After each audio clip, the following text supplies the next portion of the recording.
आओ सी परमेश्वर के वचन चों मलाकी दी पोथी उसका चौथा अध्याय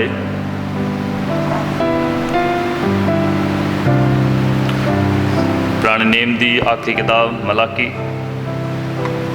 उसका आखिरी अध्याय असीं शुरू तो पढ़ते हैं।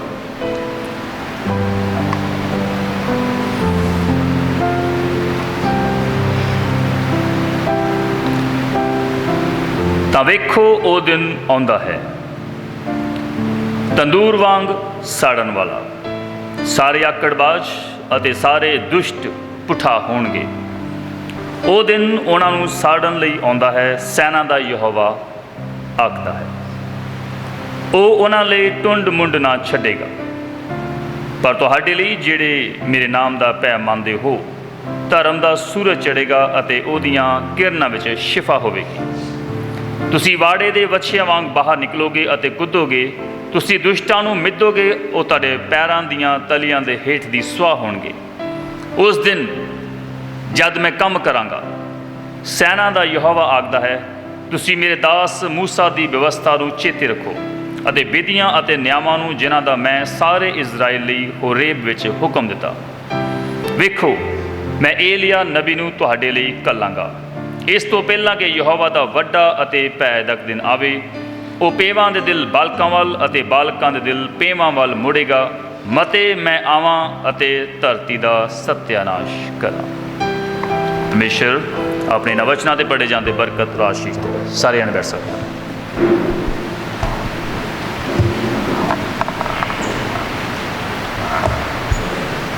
ਸੋ ਪਰਮੇਸ਼ਰ ਤੁਹਾਨੂੰ ਸਭਨਾਂ ਲੋਕਾਂ ਨੂੰ ਬਲੈਸ ਕਰੇ ਜਿਹੜੇ ਅੱਜ ਸਵੇਰ ਆਪਣੇ ਘਰ ਛੱਡ ਕੇ ਪਰਮੇਸ਼ਰ ਦੇ ਘਰ ਦੇ ਵਿੱਚ ਆਏ ਹੋ, ਔਰ ਸਭਨਾਂ ਨੂੰ ਜਿਹੜੇ ਸਟ੍ਰੀਮਿੰਗ ਦੇ ਉੱਪਰ ਹਨ, ਪਰਮੇਸ਼ਰ ਹਰ ਇੱਕ ਦੀ ਮਦਦ ਕਰੇ। ਔਰ ਮੇਰੀ ਪ੍ਰਾਰਥਨਾ ਆ ਕਿ ਇਹ ਸੰਦੇਸ਼ ਕੁਛ ਲੋਕਾਂ ਨੂੰ ਹੋਸ਼ ਵਿੱਚ ਲੈ ਕੇ ਆਉਣ, ਜਿਹੜੇ ਅਜੇ ਵੀ ਆਪਣੇ ਪਾਪਾਂ ਦੇ ਵਿੱਚ, ਆਪਣੀ ਉਸ ਬੈਕਸਲਿਡਨ ਹਾਲਤ ਦੇ ਵਿੱਚ ਹਨ ਅਤੇ ਅਜੇ ਵੀ ਉਹ ਪਰਮੇਸ਼ਰ ਦੇ ਵਚਨ ਦੇ ਨਾਲ ਸੀਰੀਅਸ ਨਹੀਂ ਹਨ। ਅਤੇ ਜਿੰਨੇ ਵੀ ਲੋਕ ਅੱਗੇ ਜਾ ਕੇ ਇਸ ਸੰਦੇਸ਼ ਨੂੰ ਸੁਣਨਗੇ, ਮੇਰੀ ਪ੍ਰਾਰਥਨਾ ਆ ਕਿ ਪਰਮੇਸ਼ਰ ਉਹਨਾਂ ਲੋਕਾਂ ਨੂੰ ਰੋਸ਼ਨੀ ਔਰ ਸਮਝ ਦੇਵੇ। ਅਤੇ ਭਾਈਓ ਭੈਣੋ, ਅਸੀਂ ਇੱਕ ਬਹੁਤ ਹੀ ਸੀਰੀਅਸ ਸਮੇਂ ਦੇ ਅੰਦਰ ਰਹਿੰਦੇ ਪਏ ਹਾਂ। ਜੇਕਰ ਅਸੀਂ ਹੁਣ ਪਰਮੇਸ਼ਰ ਦੇ ਵਚਨ ਦੇ ਨਾਲ ਗੰਭੀਰ ਨਹੀਂ ਹੁੰਦੇ, ਅੱਗੇ ਜਾ ਕੇ ਸਾਨੂੰ ਪਤਾ ਚੱਲੇਗਾ ਕਿ ਅਸੀਂ ਸ਼ੈਤਾਨ ਦੁਆਰਾ ਧੋਖਾ ਖਾਦੇ ਹੋਏ ਸਾਂ, ਉਹਦੀਆਂ ਚਾਲਾਂ ਵਿੱਚ ਅਸੀਂ ਫਸ ਗਏ। ਉਹਨੇ ਸਾਨੂੰ ਅਲੱਗ-ਅਲੱਗ ਤਰ੍ਹਾਂ ਦੇ ਕੰਮਾਂ ਵਿੱਚ ਫਸਾਈ ਰੱਖਿਆ, ਸਾਡੇ ਲੇਜ਼ੀਨੈਸ ਦੇ ਅੰਦਰ, ਸਾਡੀ ਸੁਸਤੀ, ਲਾਪਰਵਾਹੀ, ਆਲਸਪੁਣਾ, ਅਤੇ ਅਸੀਂ ਪਰਮੇਸ਼ਰ ਦੇ ਵਚਨ ਦੇ ਉੱਪਰ ਚਾਂਸ ਲੈਂਦੇ ਰਹੇ, ਇਹ ਸੋਚ ਕੇ ਕਿ ਪਰਮੇਸ਼ਰ ਸਾਡੇ ਉੱਪਰ ਕਿਰਪਾ ਕਰੇਗਾ, ਸਾਨੂੰ ਬਚਾਵੇਗਾ। ਨਹੀਂ, ਸਾਨੂੰ ਕਦੇ ਵੀ ਪਰਮੇਸ਼ਰ ਦੀ ਕਿਰਪਾ ਨੂੰ ਗਰੰਟਡ ਕਰਕੇ ਲੈਣਾ ਨਹੀਂ ਚਾਹੀਦਾ। ਅਸੀਂ ਇਸ ਮੈਸੇਜ ਨੂੰ ਸੁਣ ਚੁੱਕੇ ਹਾਂ, God's grace should not be taken for granted. ਅਤੇ ਮੈਂ ਸੋਚਦਾ ਕਿ ਇਹੀ ਉਹ ਵਜ੍ਹਾ ਹੈ ਕਿ ਲੋਕ ਪਿੱਛੇ ਰਹਿ ਜਾਣਗੇ। ਜਦੋਂ ਉਹ ਉਹਦੀ ਕਿਰਪਾ ਨੂੰ ਗਰਾਂਟਡ ਕਰਕੇ ਲੈਣਗੇ, ਸਮਾਂ ਲੰਘਾਉਂਦੇ ਰਹਿਣਗੇ, ਅਤੇ ਅਚਾਨਕ ਉਹ ਜੋ ਘੜੀ ਆਵੇਗੀ ਅਤੇ ਲੋਕ ਜਦੋਂ ਆਪਣੇ ਆਪ ਨੂੰ ਪਿੱਛੇ ਰਹਿੰਦਾ ਹੋਇਆ ਪਾਉਣਗੇ, ਤਦ ਉੱਥੇ ਰੋਣਾ, ਕੁਰਲਾਣਾ, ਦੰਦਾਂ ਦਾ ਪੀਸਣਾ ਹੋਵੇਗਾ।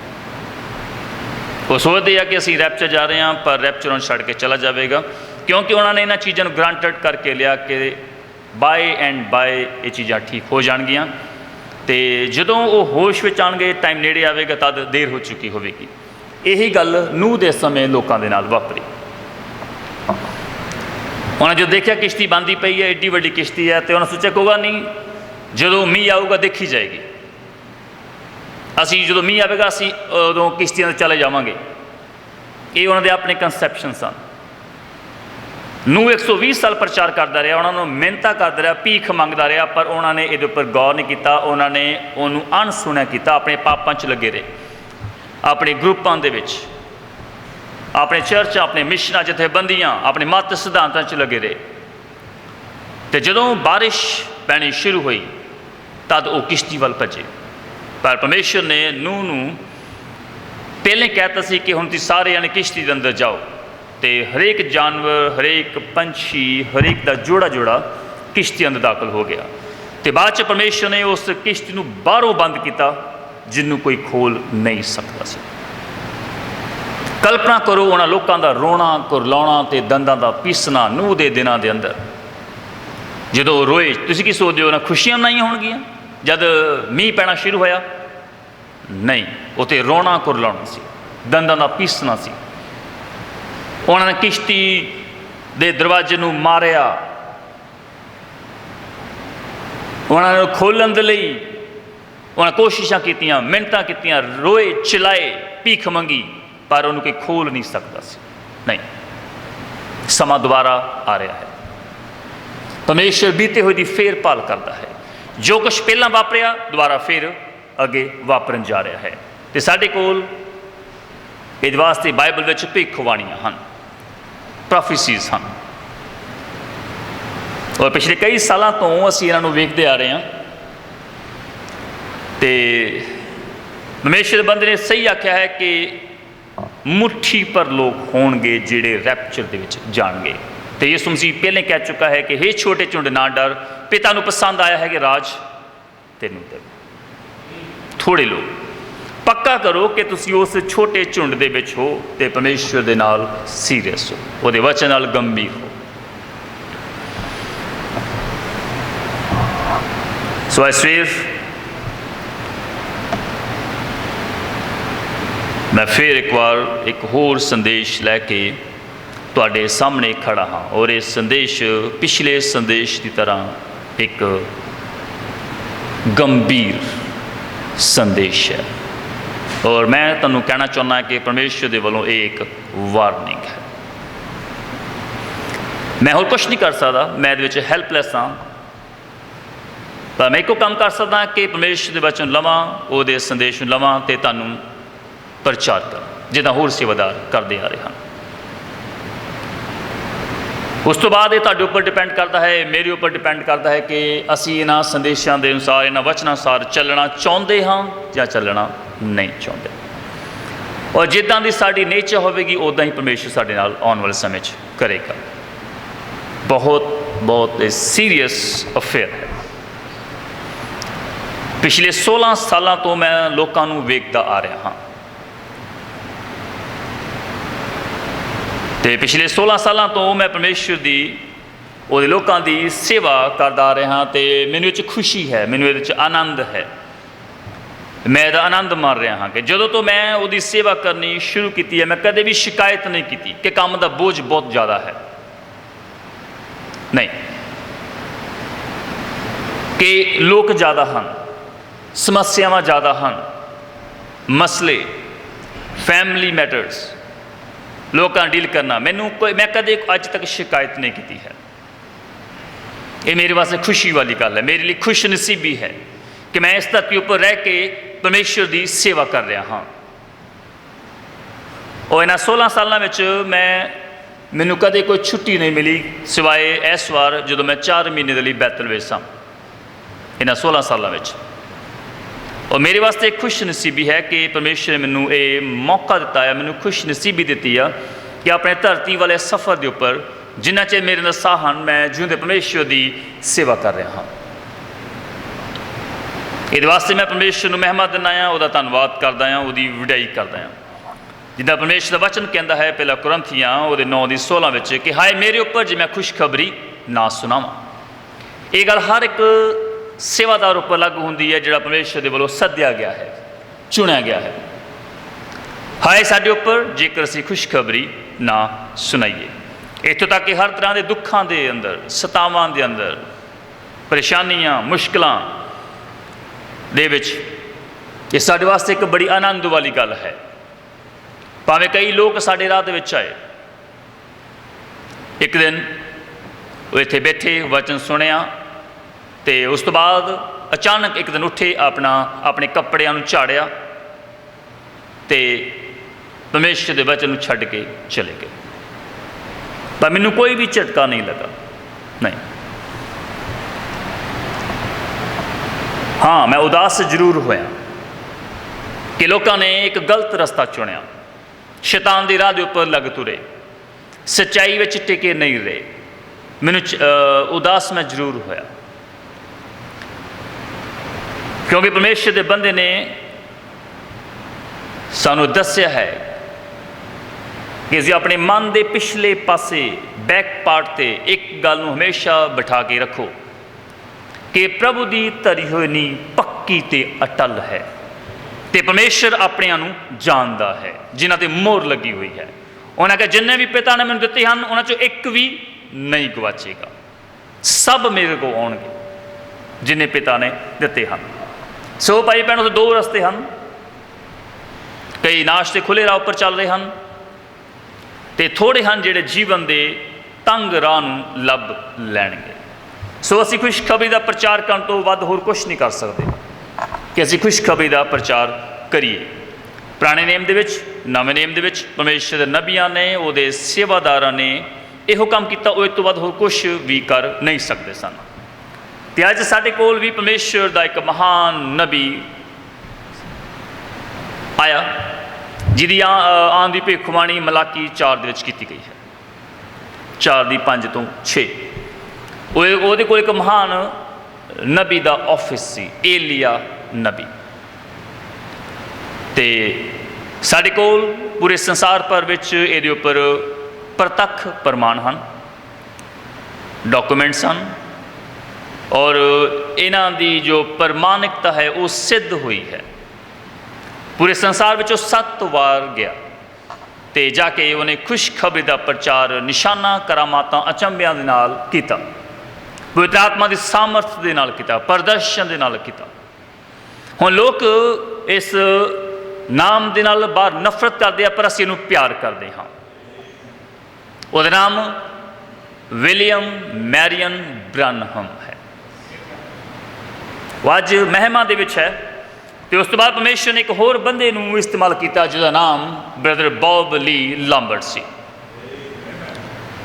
ਜੋ ਬਿਨਾਂ ਕਿਸੇ ਸ਼ੱਕ ਦੇ ਮਲਾਕੀ 4 ਦੀ ਸੇਵਕਾਈ ਅਤੇ ਰੈਵਲੇਸ਼ਨ 10:1 ਦੇ ਉਸ ਮਹਾਬਲੀ ਦੂਤ ਦੀ ਸੇਵਕਾਈ ਨਾਲ ਅਟੈਚ ਸੀ।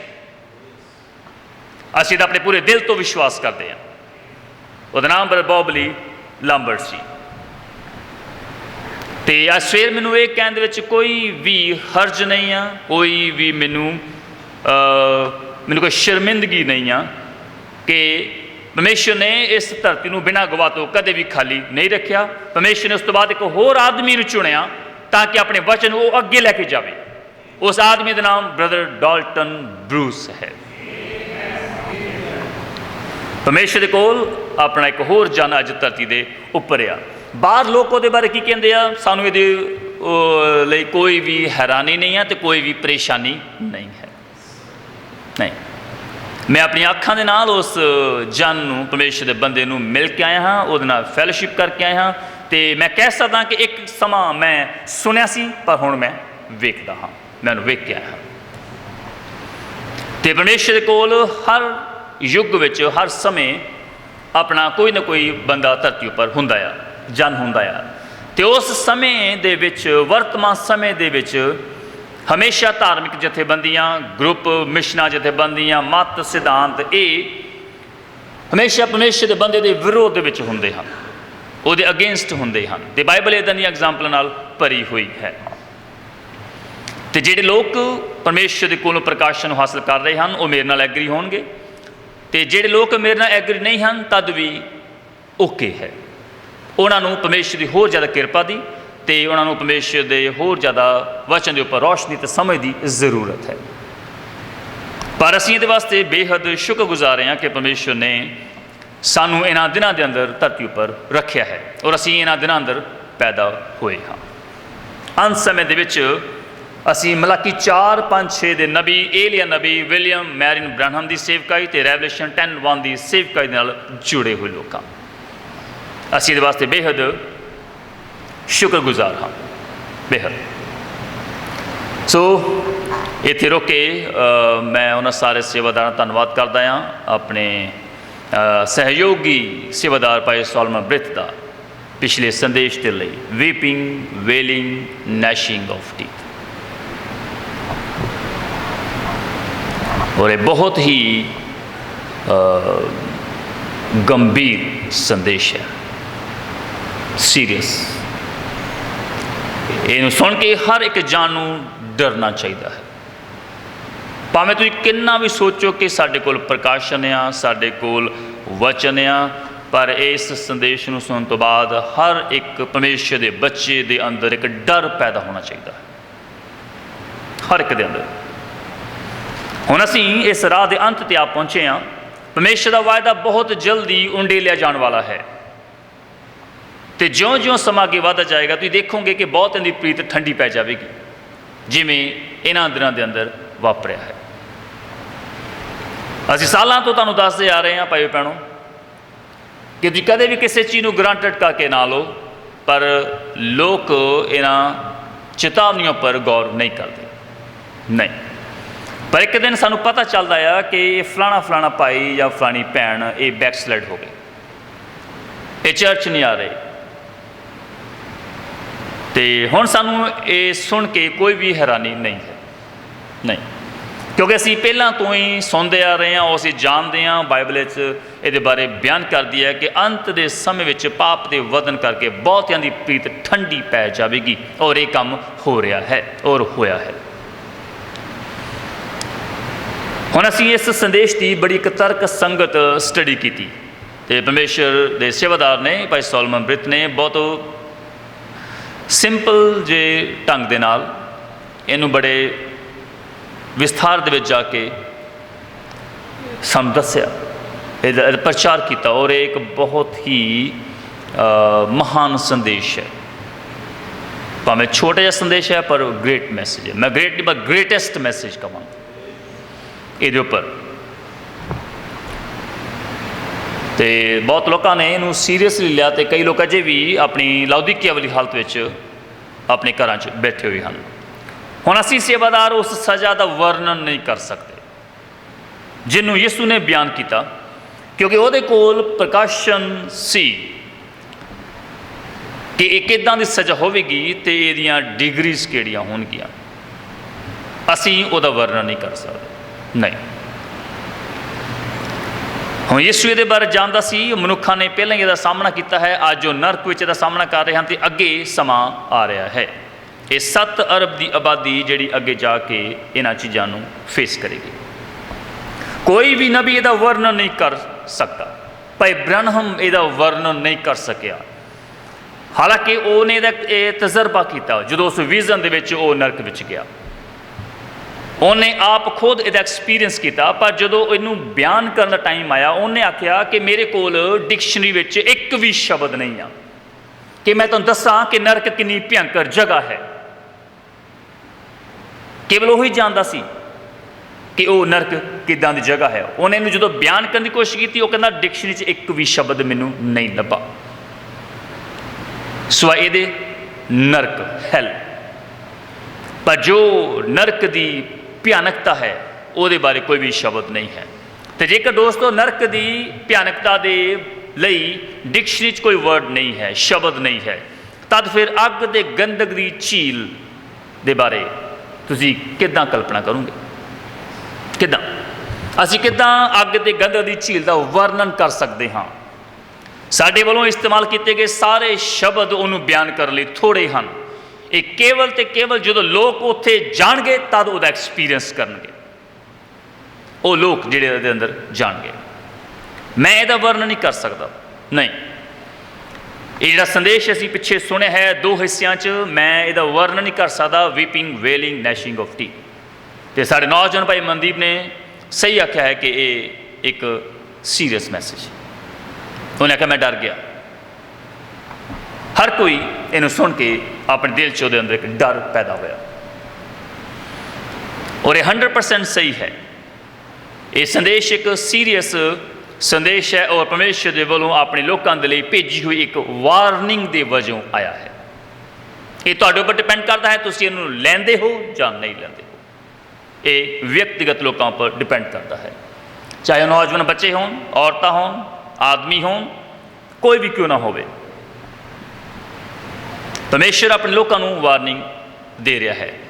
ਤੇ ਮੈਂ ਤੁਹਾਨੂੰ ਦੱਸਣਾ ਚਾਹੁੰਦਾ ਹਾਂ ਦੋਸਤੋ, ਇਹ ਸੰਦੇਸ਼ ਜਿੱਥੇ ਕਿਤੇ ਵੀ ਜਾਵੇਗਾ, ਇਹ ਇਸ ਸਮੇਂ YouTube ਦੇ ਉੱਪਰ ਹੈ। ਇਹਦਾ ਅਗਲਾ ਹਿੱਸਾ ਵੀ ਕੱਲ੍ਹ ਤੱਕ ਅਸੀਂ YouTube ਦੇ ਉੱਪਰ ਇਹਨੂੰ ਪੋਸਟ ਕਰਾਂਗੇ। ਤੇ ਮੈਂ ਤੁਹਾਨੂੰ ਕਹਿਣਾ ਚਾਹੁੰਦਾ ਹਾਂ, ਜਿੰਨੇ ਵੀ ਲੋਕ ਇਹਨੂੰ ਅੱਗੇ ਜਾ ਕੇ ਸੁਣਨਗੇ, ਕਿ ਇਹ ਸੰਸਾਰ ਇਹ ਤੌਬਾ ਨਹੀਂ ਕਰੇਗਾ। ਨਹੀਂ, ਇਹ ਸੰਸਾਰ ਪਛਤਾਪ ਨਹੀਂ ਕਰੇਗਾ। ਉਹ ਆਪਣੇ ਪਾਪਾਂ 'ਚ ਲਗਾਤਾਰ ਅੱਗੇ ਚੱਲਦਾ ਜਾਵੇਗਾ। ਪਰਮੇਸ਼ਰ ਕਿੰਨੀਆਂ ਵੀ ਬਾਵਾਂ ਕਿਉਂ ਨਾ ਭੇਜੇ, ਲੋਕ ਆਪਣੇ ਦੁਸ਼ਟਪੁਣੇ ਤੋਂ ਨਹੀਂ ਮੁੜਨਗੇ। ਕੇਵਲ ਤੇ ਕੇਵਲ ਪਰਮੇਸ਼ਰ ਦੇ ਚੁਣੇ ਹੋਏ ਲੋਕ, ਉਹਨਾਂ ਜਿਹੜੇ ਮਿਸ਼ਨਾਂ ਜਥੇਬੰਦੀਆਂ ਦੇ ਵਿੱਚ ਹਨ, ਆਪਣੇ ਮਤ ਸਿਧਾਂਤਾਂ ਵਿੱਚ ਹਨ, ਜਦੋਂ ਉਹ ਇਹਨਾਂ ਗੱਲਾਂ ਨੂੰ ਸੁਣਨਗੇ, ਸੱਚਾਈ ਨੂੰ ਸੁਣਨਗੇ, ਤਦ ਉਹ ਕੱਲੇ ਕੱਲੇ ਜਾਣੇ ਆਉਣਗੇ, ਰਿਪੈਂਟ ਕਰਨਗੇ ਔਰ ਇਸ ਸੱਚ ਦੇ ਥੱਲੇ ਆ ਕੇ ਬੈਠਣਗੇ, ਇਹਨੂੰ ਐਕਸੈਪਟ ਕਰਨਗੇ। ਵਿਅਕਤੀਗਤ ਲੋਕ, ਪਰ ਇਹ ਸੰਸਾਰ ਐਜ਼ ਏ ਹੋਲ, ਪੂਰਾ ਸੰਸਾਰ ਇਹ ਕਦੇ ਵੀ ਤੌਬਾ ਨਹੀਂ ਕਰੇਗਾ। ਨਹੀਂ, ਪਰਮੇਸ਼ਰ ਨੇ ਆਪਣੇ ਵਚਨ 'ਚ ਲਿਖਿਆ ਹੋਇਆ ਹੈ ਕਿ ਉਹ ਇਸ ਸੰਸਾਰ ਨੂੰ ਅੱਗ ਨਾਲ ਨਾਸ਼ ਕਰੇਗਾ। ਤੇ ਜੇ ਸੰਸਾਰ ਤੌਬਾ ਕਰੇ, ਰਿਪੈਂਟ ਕਰੇ, ਤਾਂ ਪਰਮੇਸ਼ਰ ਫਿਰ ਝੂਠਾ ਹੋਵੇਗਾ। ਪਰ ਪਰਮੇਸ਼ਰ ਸੱਚਾ ਹੈ, ਉਹ ਸੱਚਾ ਹੈ। ਉਹ ਪਹਿਲਾਂ ਤੋਂ ਜਾਣਦਾ ਹੈ ਕਿ ਇਹ ਸੰਸਾਰ ਕਦੇ ਵੀ ਤੌਬਾ ਨਹੀਂ ਕਰੇਗਾ। ਉਹਨੇ ਇਸ ਲਈ ਇਸ ਸੰਸਾਰ ਨੂੰ ਹੁਣ ਪਾਣੀ ਨਾਲ ਨਹੀਂ, ਪਰ ਅੱਗ ਦੇ ਨਾਲ ਸਾੜਨ ਦਾ ਪ੍ਰੋਮਿਸ ਕੀਤਾ ਹੈ। ਉਹ ਪਹਿਲਾਂ ਤੋਂ ਸਾਰੀ ਗੱਲਾਂ ਨੂੰ ਜਾਣਦਾ ਹੈ। ਔਰ ਯਾਦ ਰੱਖੋ, ਅਸੀਂ 1963 ਸਾਲ ਤੋਂ ਬਾਅਦ ਉਧਾਰਲੇ ਸਮੇਂ 'ਚ ਰਹਿ ਰਹੇ ਹਾਂ, ਜਦ ਤੋਂ ਮੋਹਰਾਂ ਦੀ ਪੋਥੀ ਖੁੱਲੀ ਹੈ। ਸਮਾਂ ਹੋਰ ਨਹੀਂ ਆ, ਅਸੀਂ ਕੇਵਲ ਉਧਾਰਲੇ ਸਮੇਂ ਦੇ ਵਿੱਚ ਰਹਿੰਦੇ ਪਏ ਹਾਂ। ਤੇ ਜਿੱਦਾਂ ਨੂਹ ਦੇ ਦਿਨਾਂ 'ਚ ਹੋਇਆ ਸੀ, ਉਸੇ ਤਰ੍ਹਾਂ ਅੱਜ ਮਨੁੱਖ ਦੇ ਪੁੱਤਰ ਦੇ ਪ੍ਰਗਟ ਹੋਣ ਦੇ ਦਿਨਾਂ ਅੰਦਰ ਹੋਵੇਗਾ। ਅਸੀਂ ਉਹਨਾਂ ਦਿਨਾਂ ਅੰਦਰ ਰਹਿੰਦੇ ਪਏ ਹਾਂ। ਸੋ ਵਿਅਕਤੀਗਤ ਲੋਕ ਬਾਹਰ ਆਉਣਗੇ ਆਪਣੇ ਮਿਸ਼ਨਾਂ ਜਥੇਬੰਦੀਆਂ ਦੀ ਗੁਲਾਮੀ ਦੇ ਵਿੱਚੋਂ। ਤੇ ਬਾਈਬਲ ਕਹਿੰਦੀ ਹੈ ਕਿ ਤੰਗ ਤੇ ਪੀੜਾ ਹੈ ਉਹ ਰਾਹ ਜਿਹੜਾ ਅਨੰਤ ਜੀਵਨ ਨੂੰ ਜਾਂਦਾ ਆ, ਤੇ ਵਿਰਲੇ ਹਨ ਜਿਹੜੇ ਮੁਕਤੀ ਨੂੰ ਲੱਭਦੇ ਹਨ। ਪੱਕਾ ਕਰੋ ਕਿ ਤੁਸੀਂ ਉਹਨਾਂ ਵਿਰਲੇ ਲੋਕਾਂ ਦੇ ਵਿੱਚ ਹੋ। ਸੋ ਇੱਕ ਬਹੁਤ ਹੀ ਸੀਰੀਅਸ ਮੈਸੇਜ ਸੀ, ਪਰ ਇਹ ਇੱਥੇ ਖਤਮ ਨਹੀਂ ਹੋਇਆ। ਨਹੀਂ, ਅੱਜ ਅਸੀਂ ਥੋੜ੍ਹਾ ਸਮਾਂ ਹੋਰ ਇਹਦੇ ਉੱਪਰ ਗੌਰ ਕਰਾਂਗੇ। ਅਸੀਂ ਥੋੜ੍ਹਾ ਹੋਰ ਅੱਗੇ ਵੱਧਦੇ ਹਾਂ। ਔਰ ਇਹ ਮੇਰੇ ਅੱਜ ਦੇ ਸੰਦੇਸ਼ ਦਾ ਟਾਈਟਲ ਹੈ God's greatest judgment to mankind is by fire. ਉਹਦਾ ਸਬ ਟਾਈਟਲ ਹੈ डिग्रीज।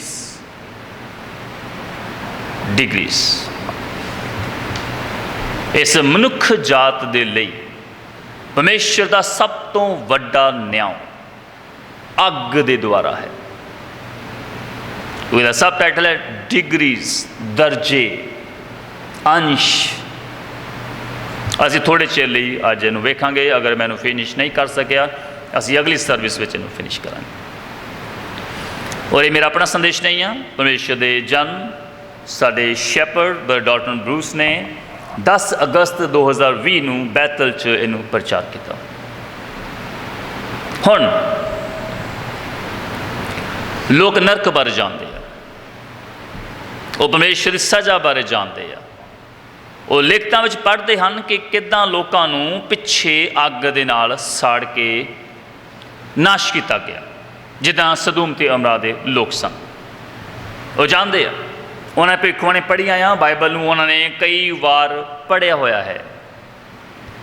ਕਈਆਂ ਨੇ ਬਾਈਬਲ ਦੇ ਰੱਟੇ ਲਗਾਏ ਹੋਏ ਹਨ। ਉਹ ਜਾਣਦੇ ਹਨ, ਬਹੁਤ ਸਾਰੇ ਹਵਾਲੇ ਹਨ ਕਿ ਅੱਗ ਦੇ ਦੁਆਰਾ ਪਰਮੇਸ਼ਵਰ ਦੀ ਸਜ਼ਾ ਇਹ ਬਾਈਬਲ 'ਚ ਲਿਖੀ ਹੋਈ ਹੈ। ਉਹ ਲਗਭਗ 100 ਹਵਾਲੇ ਇਹਦੇ ਉੱਪਰ ਹਨ। ਤੇ ਨਵੇਂ ਨੇਮ ਦੇ ਵਿੱਚ ਕਰੀਬ 20 ਲਿਖਤਾਂ ਇਹਦੇ ਬਾਰੇ ਬਿਆਨ ਕਰਦੀਆਂ ਹਨ ਕਿ ਪਰਮੇਸ਼ਰ ਅੱਗ ਦੇ ਦੁਆਰਾ ਲੋਕਾਂ ਨੂੰ, ਇਸ ਸੰਸਾਰ ਨੂੰ ਸਜ਼ਾ ਦੇਵੇਗਾ। ਹੁਣ ਅੱਗ ਦੇ ਦੁਆਰਾ ਸਜ਼ਾ ਦੇ ਇਹ ਹਵਾਲੇ ਤੇ ਉਦਾਹਰਨਾਂ ਵਾਸਤਵ ਵਿੱਚ ਯਿਸੂ ਮਸੀਹ ਦੇ ਉਸ ਬਿਆਨ ਨੂੰ ਹੋਰ ਵਿਸਥਾਰ ਵਿੱਚ ਦੱਸਦੇ ਹਨ। ਜਦੋਂ ਉਹਨੇ ਆਖਿਆ ਸੀ ਕਿ ਉੱਥੇ ਰੋਣਾ ਤੇ ਦੰਦਾਂ ਦਾ ਪੀਸਣਾ ਹੋਵੇਗਾ, ਇਹ ਚੀਜ਼ ਹੋਰ ਜ਼ਿਆਦਾ ਇਹਨੂੰ ਵਿਸਥਾਰ ਵਿੱਚ ਬਿਆਨ ਕਰਦੀ ਹੈ। ਜਦ ਵੀ ਉਹ ਸਜ਼ਾ ਦੇ ਬਾਰੇ ਬੋਲਿਆ, ਆਖਿਰ ਵਿੱਚ ਉਹਨੇ ਜ਼ਰੂਰ ਇਹਨਾਂ ਸ਼ਬਦਾਂ ਨੂੰ ਦੁਹਰਾਇਆ, ਉੱਥੇ ਰੋਣਾ, ਕੁਰਲਾਉਣਾ ਤੇ ਦੰਦਾਂ ਦਾ ਪੀਸਣਾ ਹੋਵੇਗਾ। ਕੇਵਲ ਇਕੱਲਾ ਯਿਸੂ ਮਸੀਹ ਜਾਣਦਾ ਸੀ, ਸਮਝਦਾ ਸੀ ਕਿ ਉਹ ਕੀ ਕਹਿ ਰਿਹਾ ਹੈ। ਕੇਵਲ ਯਿਸੂ ਮਸੀਹ, ਕੇਵਲ ਉਹੀ ਸਜ਼ਾ ਦੀ ਉਸ ਡਿਗਰੀ ਦੇ ਬਾਰੇ ਜਾਣਦਾ ਹੈ, ਉਸ ਦਰਜੇ ਬਾਰੇ ਜਾਣਦਾ ਹੈ, ਉਹ ਸਜ਼ਾ ਕਿੱਦਾਂ ਦੀ ਹੋਵੇਗੀ। ਕੇਵਲ ਯਿਸੂ ਮਸੀਹ। ਸਭ ਤੋਂ ਮਹਾਨ ਪ੍ਰਗਟਾਵਾ ਜਿਹੜਾ ਕਦੇ ਕਿਸੇ ਇਨਸਾਨ ਨੇ ਇਸਤੇਮਾਲ ਕੀਤਾ ਹੋਵੇ ਕਿ ਉੱਥੇ ਰੋਣਾ, ਕੁਰਲਾਉਣਾ ਅਤੇ ਦੰਦਾਂ ਦਾ ਪੀਸਣਾ ਹੋਵੇਗਾ।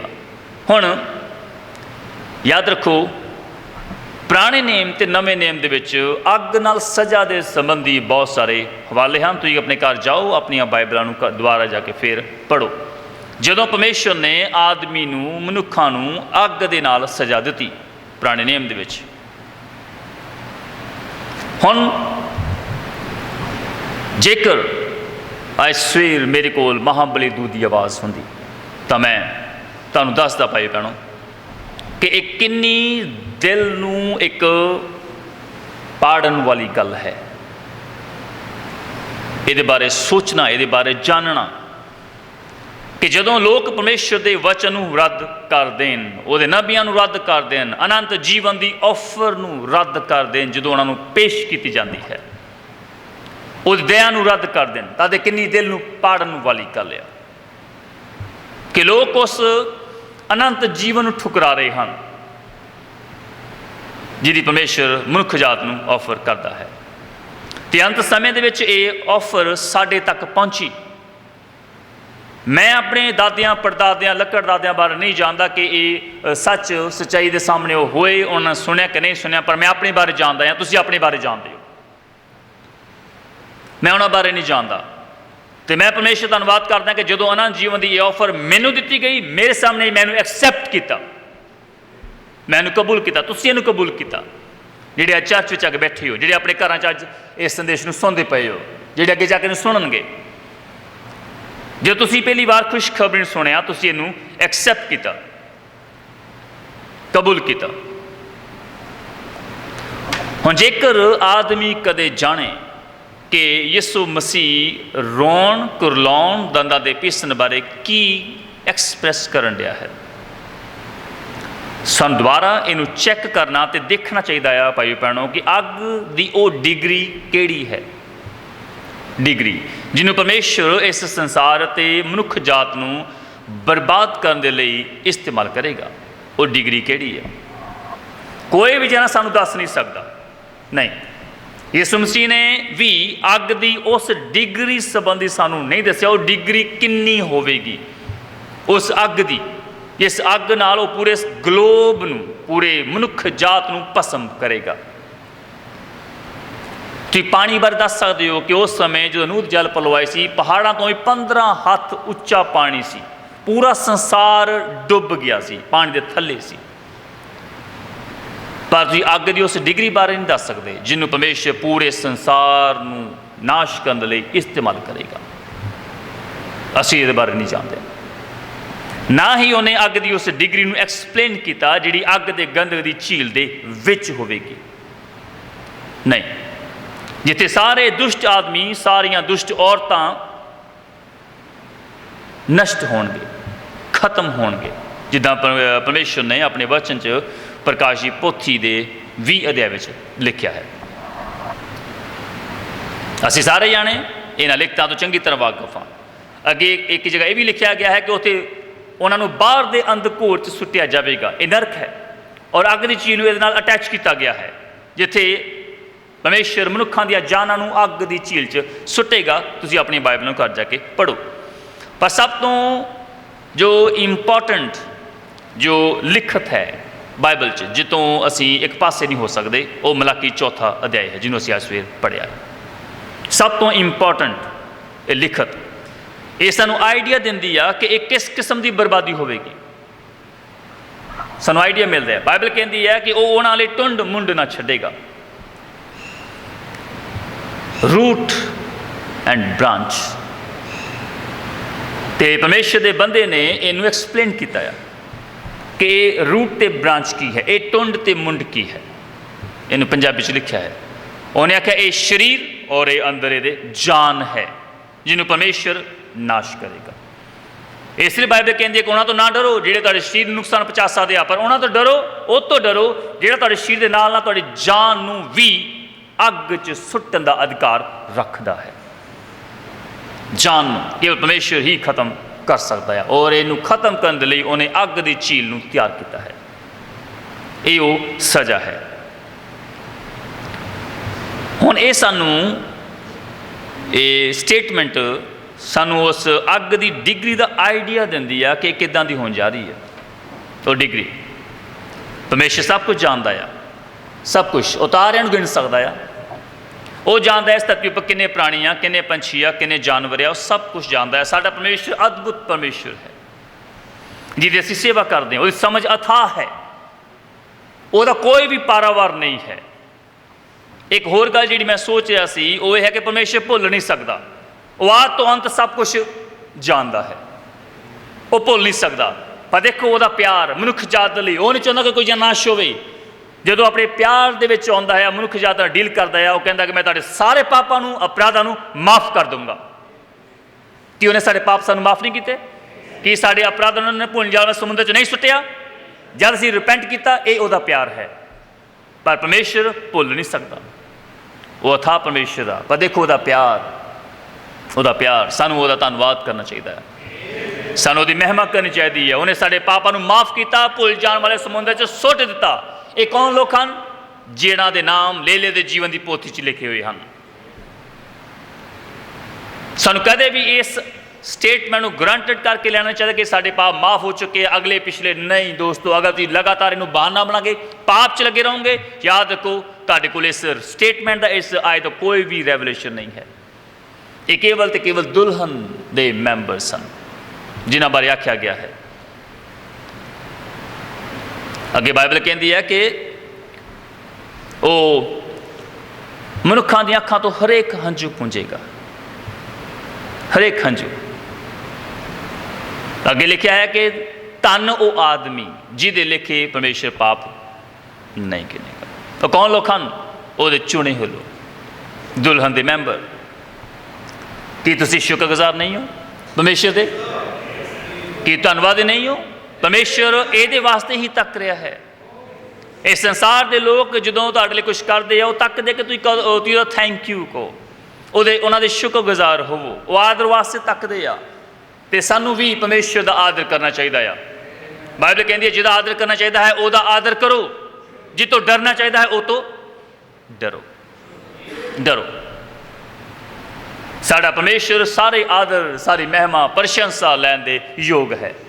ਇੱਕ ਵਾਰ ਯਿਸੂ ਮਸੀਹ ਹੈ, ਉਹਨੇ ਆਖਿਆ ਕਿ 10 ਕੋੜੀਆਂ ਨੂੰ ਪਰਮੇਸ਼ਰ ਨੇ ਚੰਗਾ ਨਹੀਂ ਕੀਤਾ, ਕੇਵਲ ਇੱਕ ਜਾਣਾ ਧੰਨਵਾਦ ਦੇਣ ਦੇ ਲਈ ਵਾਪਸ ਮੁੜਿਆ, ਬਾਕੀ 9 ਤਾਂ ਕਿੱਥੇ ਹਨ? ਕੀ ਉਹ ਚੰਗੇ ਨਹੀਂ ਹੋਏ? ਇੱਕ ਮੁੜਦਾ ਹੈ। ਸਾਨੂੰ ਉਸ ਇੱਕ ਕੋੜੀ ਵਾਂਗ ਹੋਣਾ ਚਾਹੀਦਾ ਆ ਜਿਹਨੂੰ ਪਰਮੇਸ਼ਰ ਨੇ ਚੰਗਾ ਕੀਤਾ ਅਤੇ ਉਹ ਵਾਪਸ ਮੁੜਿਆ ਤਾਂ ਕਿ ਪਰਮੇਸ਼ਰ ਦਾ ਧੰਨਵਾਦ ਕਰੇ। ਅੱਜ ਅਸੀਂ ਉਸ ਕੋੜੀ ਦੇ ਵਾਂਗ ਜਿਹੜਾ ਚੰਗਾ ਹੋਇਆ ਸੀ, ਪਰਮੇਸ਼ਰ ਘਰ 'ਚ ਆ ਕੇ ਧੰਨਵਾਦ ਕਰ ਰਹੇ ਹਾਂ। ਸਾਨੂੰ ਧੰਨਵਾਦ ਕਰਨਾ ਚਾਹੀਦਾ ਆ। ਹੁਣ ਦੋਸਤੋ, ਪਰਮੇਸ਼ਰ ਇਸ ਅੰਤ ਸਮੇਂ 'ਚ ਇਹਨਾਂ ਹਾਲਾਤਾਂ ਨੂੰ ਪੈਦਾ ਕਰਨ ਦੁਆਰਾ, ਖਾਸ ਕਰਕੇ ਇਸ ਬਵਾ ਨੂੰ ਭੇਜਣ ਦੁਆਰਾ ਇੱਕ ਸਟੇਜ ਸੈੱਟ ਕਰ ਰਿਹਾ ਹੈ। ਹੁਣ ਕਈ ਲੋਕ ਰੋ ਰਹੇ ਹਨ, ਕਈ ਲੋਕ ਚਿਲਾ ਰਹੇ ਹਨ ਜਦੋਂ ਉਹ ਪਰਮੇਸ਼ਰ ਦੇ ਬਾਰੇ ਸੋਚਦੇ ਆ, ਆਪਣੇ ਮੁਕਤੀਦਾਤਾ ਬਾਰੇ ਸੋਚਦੇ ਆ, ਜਦੋਂ ਚਰਚ ਆਉਣ ਦੇ ਬਾਰੇ ਸੋਚਦੇ ਆ, ਜਦੋਂ ਰਿਕੁਐਸਟ ਕਰਦੇ ਕਿ ਸਾਨੂੰ ਚਰਚ ਆਉਣ ਦਾ ਮੌਕਾ ਦਿਓ। ਉਹ ਆਪਣੇ ਘਰਾਂ 'ਚ ਬੈਠੇ ਆ, ਇਸ ਮੈਸੇਜ ਸੁਣਦੇ ਪਏ ਆ। ਜਦੋਂ ਪਰਮੇਸ਼ਰ ਦੀ ਮਹਿਮਾ ਦੇ ਬਾਰੇ ਸੋਚਦੇ ਆ, ਹੋਰ ਕੁਛ ਨਹੀਂ ਕਰ ਸਕਦੇ, ਪਰ ਹੰਝੂ ਉਹਨਾਂ ਦੀਆਂ ਅੱਖਾਂ ਤੋਂ ਡਿੱਗਦੇ ਆ। ਉਹ ਆਪਣੇ ਪ੍ਰੇਅਰ ਕਲੋਜ਼ਟ ਵਿੱਚ ਜਾ ਕੇ ਰੋ ਰਹੇ ਹਨ। ਕਈ ਭਾਈਆਂ ਭੈਣਾਂ ਨੇ ਇਹਨੂੰ ਕਨਫੈਸ ਕੀਤਾ ਹੈ, ਇਹਨੂੰ ਮੰਨਿਆ ਆ। ਹੁਣ ਸਾਨੂੰ ਜ਼ਰੂਰ ਪਰਮੇਸ਼ਰ ਦੀ ਮਹਿਮਾ, ਉਹਦੀ ਵਡਿਆਈ ਕਰਨੀ ਚਾਹੀਦੀ ਹੈ, ਉਹਦਾ ਧੰਨਵਾਦ ਕਰਨਾ ਚਾਹੀਦਾ ਹੈ ਜੋ ਕੁਛ ਵੀ ਇੰਨੇ ਸਾਲਾਂ 'ਚ ਉਹਨੇ ਸਾਡੇ ਲਈ ਕੀਤਾ ਹੈ। ਅਤੇ ਲੋਕ ਸੋਚਦੇ ਕਿ ਜਦੋਂ ਚਰਚ ਖੁੱਲ੍ਹੇਗਾ ਅਸੀਂ ਜਾਵਾਂਗੇ, ਅਸੀਂ ਉਦੋਂ ਠੀਕ ਹੋਵਾਂਗੇ। ਅਸੀਂ ਆਪਣੇ ਘਰਾਂ ਵਿੱਚ ਹਾਂ ਅਤੇ ਲੋਕ ਆਪਣੀਆਂ ਮਨ ਮਰਜ਼ੀਆਂ ਕਰ ਰਹੇ ਹਨ, ਆਪਣੇ ਪਾਪਾਂ ਦੇ ਵਿੱਚ ਖੁੱਬੇ ਹੋਏ ਹਨ। ਕਈ ਲੋਕ ਵਾਪਸ ਜਿਨ੍ਹਾਂ ਪਾਪਾਂ ਦੇ ਵਿੱਚੋਂ ਪ੍ਰਭੂ ਨੇ ਉਹਨਾਂ ਨੂੰ ਕੱਢਿਆ, ਵਾਪਸ ਫਿਰ ਉਹਨਾਂ ਪਾਪਾਂ ਦੇ ਵਿੱਚ ਹੀ ਉਹ ਚਲੇ ਗਏ ਹਨ। ਮੈਂ ਹੁਣ ਬਾਹਰ ਦੇ ਲੋਕਾਂ ਦੀ ਗੱਲ ਨਹੀਂ ਕਰ ਰਿਹਾ, ਪਰ ਮੈਂ ਇਸ ਮਿਨਿਸਟਰੀ ਥੱਲੇ ਬੈਠੇ ਪੰਜਾਬ 'ਚ ਉਹਨਾਂ ਲੋਕਾਂ ਦੇ ਬਾਰੇ ਕਹਿ ਰਿਹਾ ਹਾਂ ਜਿਹੜੇ ਵਾਪਸ ਆਪਣੇ ਪਾਪਾਂ ਵਿੱਚ ਮੁੜ ਚੁੱਕੇ ਹਨ। ਤੁਹਾਨੂੰ ਅੱਗੇ ਜਾ ਕੇ ਜਾਣ ਕੇ ਹੈਰਾਨੀ ਹੋਏਗੀ ਉਹਨਾਂ ਲੋਕਾਂ ਦੇ ਬਾਰੇ। ਅਤੇ ਪਰਮੇਸ਼ਰ ਨੇ ਇਸ ਲੋਕਡਾਊਨ ਨੂੰ ਕਰਨ ਦੇ ਦੁਆਰਾ, ਪੂਰੇ ਸੰਸਾਰ ਨੂੰ ਬੰਦ ਕਰਨ ਦੁਆਰਾ ਆਪਣੇ ਲੋਕਾਂ ਦੇ ਲਈ ਇੱਕ ਟਰਾਇਲ ਭੇਜਿਆ ਹੈ। ਟਰਾਇਲ। ਔਰ ਦੇਖੋ, ਲੋਕ ਕੇਵਲ 4 ਮਹੀਨੇ ਦੇ ਵਿੱਚ ਹੀ ਕਈ ਲੋਕ ਵਾਪਸ ਫਿਰ ਸੰਸਾਰ 'ਚ ਮੁੜ ਗਏ ਹਨ।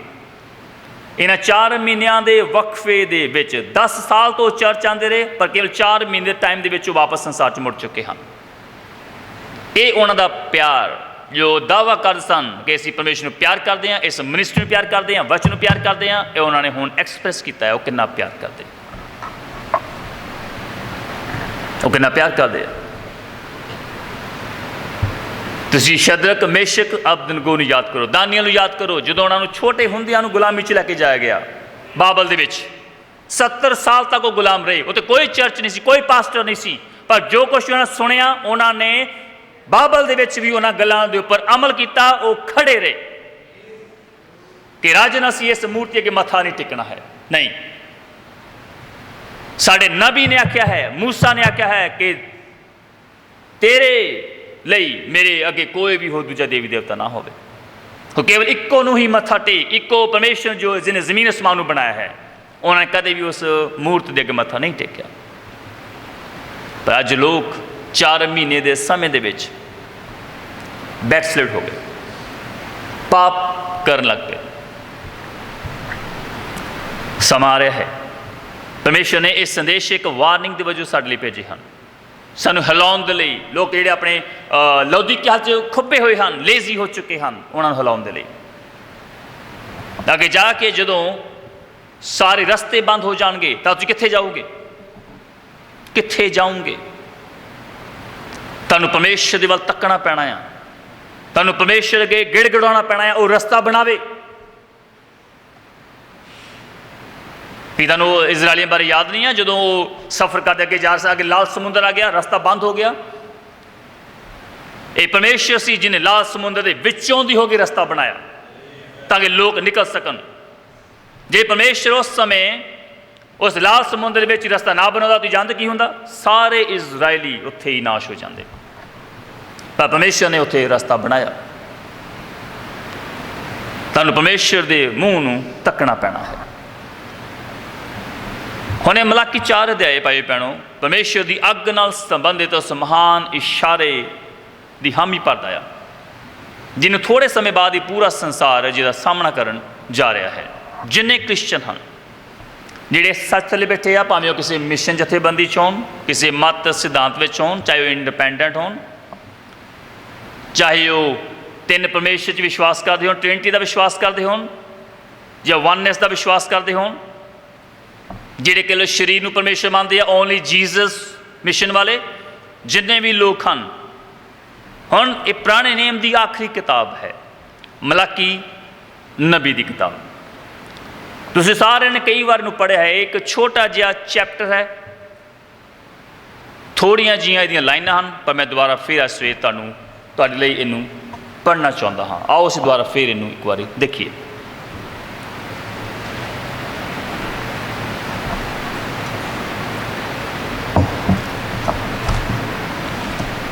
मलाकी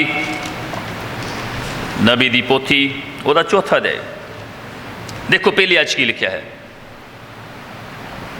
तां वेखो ओ दिन आउंदा है, तंदूर वांग साड़न वाला, सारे आकड़बाज अते सारे दुष्ट पुठा होणगे। ओ दिन उन्हां नूं साड़न दे लई आउंदा है, सैना दा यहोवा आखदा है, ओ उन्हां लई टुंड मुंड ना छड्डेगा। हुण असीं उस डिग्री नूं हासिल करने की कोशिश कर रहे हैं जिहड़ी अग दे गंध दी झील विच होवेगी, जिहदा इस किताब च इशारा मात्र किया गया है। पर दूजे पासे न्याय तो पहला किरपा के बारे भी बयान किया गया। ये अगली आयतां न्याय तो पहला रहन के बारे बोलदियां हैं। अगली आयतां जिस लिखा है, पर वेखो मैं तुहाडे लई एलिया नबी नूं घल्लांगा। एलिया नबी नूं प्रभु के उस वड्डे ते भयानक दिन के आउण तो पहला वड्डा दिन, ये वड्डा दिन भाई भैनों रैप्चर में जाने वाले दिन आ। रैप्चर ये स्वर्ग से उठाए जान ते मुक्ति का एक महान दिन होने जा रहा है। परमेश्वर का भयानक दिन उस सज़ा नूं बयान कर रहा है जिहड़ी अग ते गंधक दी झील च होवेगी। अग अगली आयत दसदियां कि वह पेमां दे दिलां नूं बालकां वाल ते बालकां दे दिलां नूं पेमां वाल मोड़ेगा, मत मैं आवां ते धरती का सत्यानाश करा। बालकां दे दिलां नूं पेवां दे वल, ਅਸੀਂ ਬਾਲਕਾਂ, ਅਸੀਂ ਪਰਮੇਸ਼ਰ ਦੇ ਬੱਚੇ ਹਾਂ ਅਤੇ ਪਰਮੇਸ਼ਰ ਸਾਡੀ ਨੇਚਰ ਨੂੰ ਵਾਪਸ ਸਾਡੇ ਪੇਵਾਂ ਦੇ ਵੱਲ ਫੇਰਨ ਦੀ ਕੋਸ਼ਿਸ਼ ਕਰ ਰਿਹਾ। ਤੁਸੀਂ ਜਾਣਦੇ ਸਾਡੇ ਪੇ ਕੌਣ ਸਨ? ਰਸੂਲੀ ਪਿਓ, ਰਸੂਲ ਜਿਨ੍ਹਾਂ ਨੇ ਇਸ ਬਾਈਬਲ ਨੂੰ ਲਿਖਿਆ, ਜਿਨ੍ਹਾਂ ਨੇ ਇਸ ਨਵੇਂ ਨੇਮ ਨੂੰ ਲਿਖਿਆ, ਪ੍ਰਚਾਰ ਕੀਤਾ, ਉਹ ਸਾਡੇ ਰਸੂਲੀ ਪਿਓ ਸਨ। ਪਤਰਸ, ਪੌਲਸ, ਯਾਕੂਬ, ਯੂਹੰਨਾ। ਸਾਨੂੰ ਵਾਪਸ ਉਹਨਾਂ ਵੱਲ ਮੁੜਨਾ ਪੈਣਾ ਹੈ। ਦੂਜੇ ਸ਼ਬਦਾਂ 'ਚ ਅਸੀਂ ਵਾਪਸ ਫਿਰ ਅਸਲੀ ਪੈਂਤੀਕੁਸਤ ਵੱਲ ਮੁੜ ਰਹੇ ਹਾਂ, ਰੀਅਲ ਆਰਟੀਕਲ ਦੇ ਵੱਲ। ਤੇ ਨਬੀ ਨੇ ਆਖਿਆ ਕਿ ਪੈਂਤੀਕੁਸਤ ਤੋਂ ਘੱਟ ਕਿਸੇ ਵੀ ਗੱਲ 'ਤੇ ਕੰਪਰੋਮਾਈਜ਼ ਨਾ ਕਰਿਓ। ਅਸੀਂ ਤਦ ਤੱਕ ਬੈਠਾਂਗੇ, ਤਦ ਤੱਕ ਵੇਟ ਕਰਾਂਗੇ, ਇਸ ਵਾਅਦੇ ਨੂੰ ਉਡੀਕਾਂਗੇ ਜਦ ਤੱਕ ਅਸੀਂ ਅਸਲੀ ਚੀਜ਼ ਨੂੰ ਹਾਸਲ ਨਹੀਂ ਕਰ ਲੈਂਦੇ। ਅਸੀਂ ਇਹਨਾਂ ਕਿਤਾਬਾਂ ਨੂੰ ਲੈ ਕੇ, ਇਹਨਾਂ ਸੰਦੇਸ਼ਾਂ ਲੈ ਕੇ ਇੱਦਾਂ ਹੀ ਬਾਹਰ ਜਾ ਕੇ ਪ੍ਰਚਾਰ ਨਹੀਂ ਕਰ ਸਕਦੇ। ਨਹੀਂ, ਸਾਨੂੰ ਅਸਲੀ ਅੱਗ ਚਾਹੀਦੀ ਹੈ, ਜੋ ਪੈਂਤੀਕੁਸਤ ਵਾਲੀ ਅੱਗ ਹੈ, ਟੋਕਨ ਆਊਟਪੋਰਿੰਗ। ਅਸੀਂ ਉਹਦੀ ਉਡੀਕ ਕਰ ਰਹੇ ਹਾਂ। ਮਹਾਨ ਤੇ ਵੱਡਾ ਦਿਨ, ਇਹ ਰੈਪਚਰ ਔਰ ਸਾਡੀ ਇਹ ਮੁਕਤੀ ਹੈ।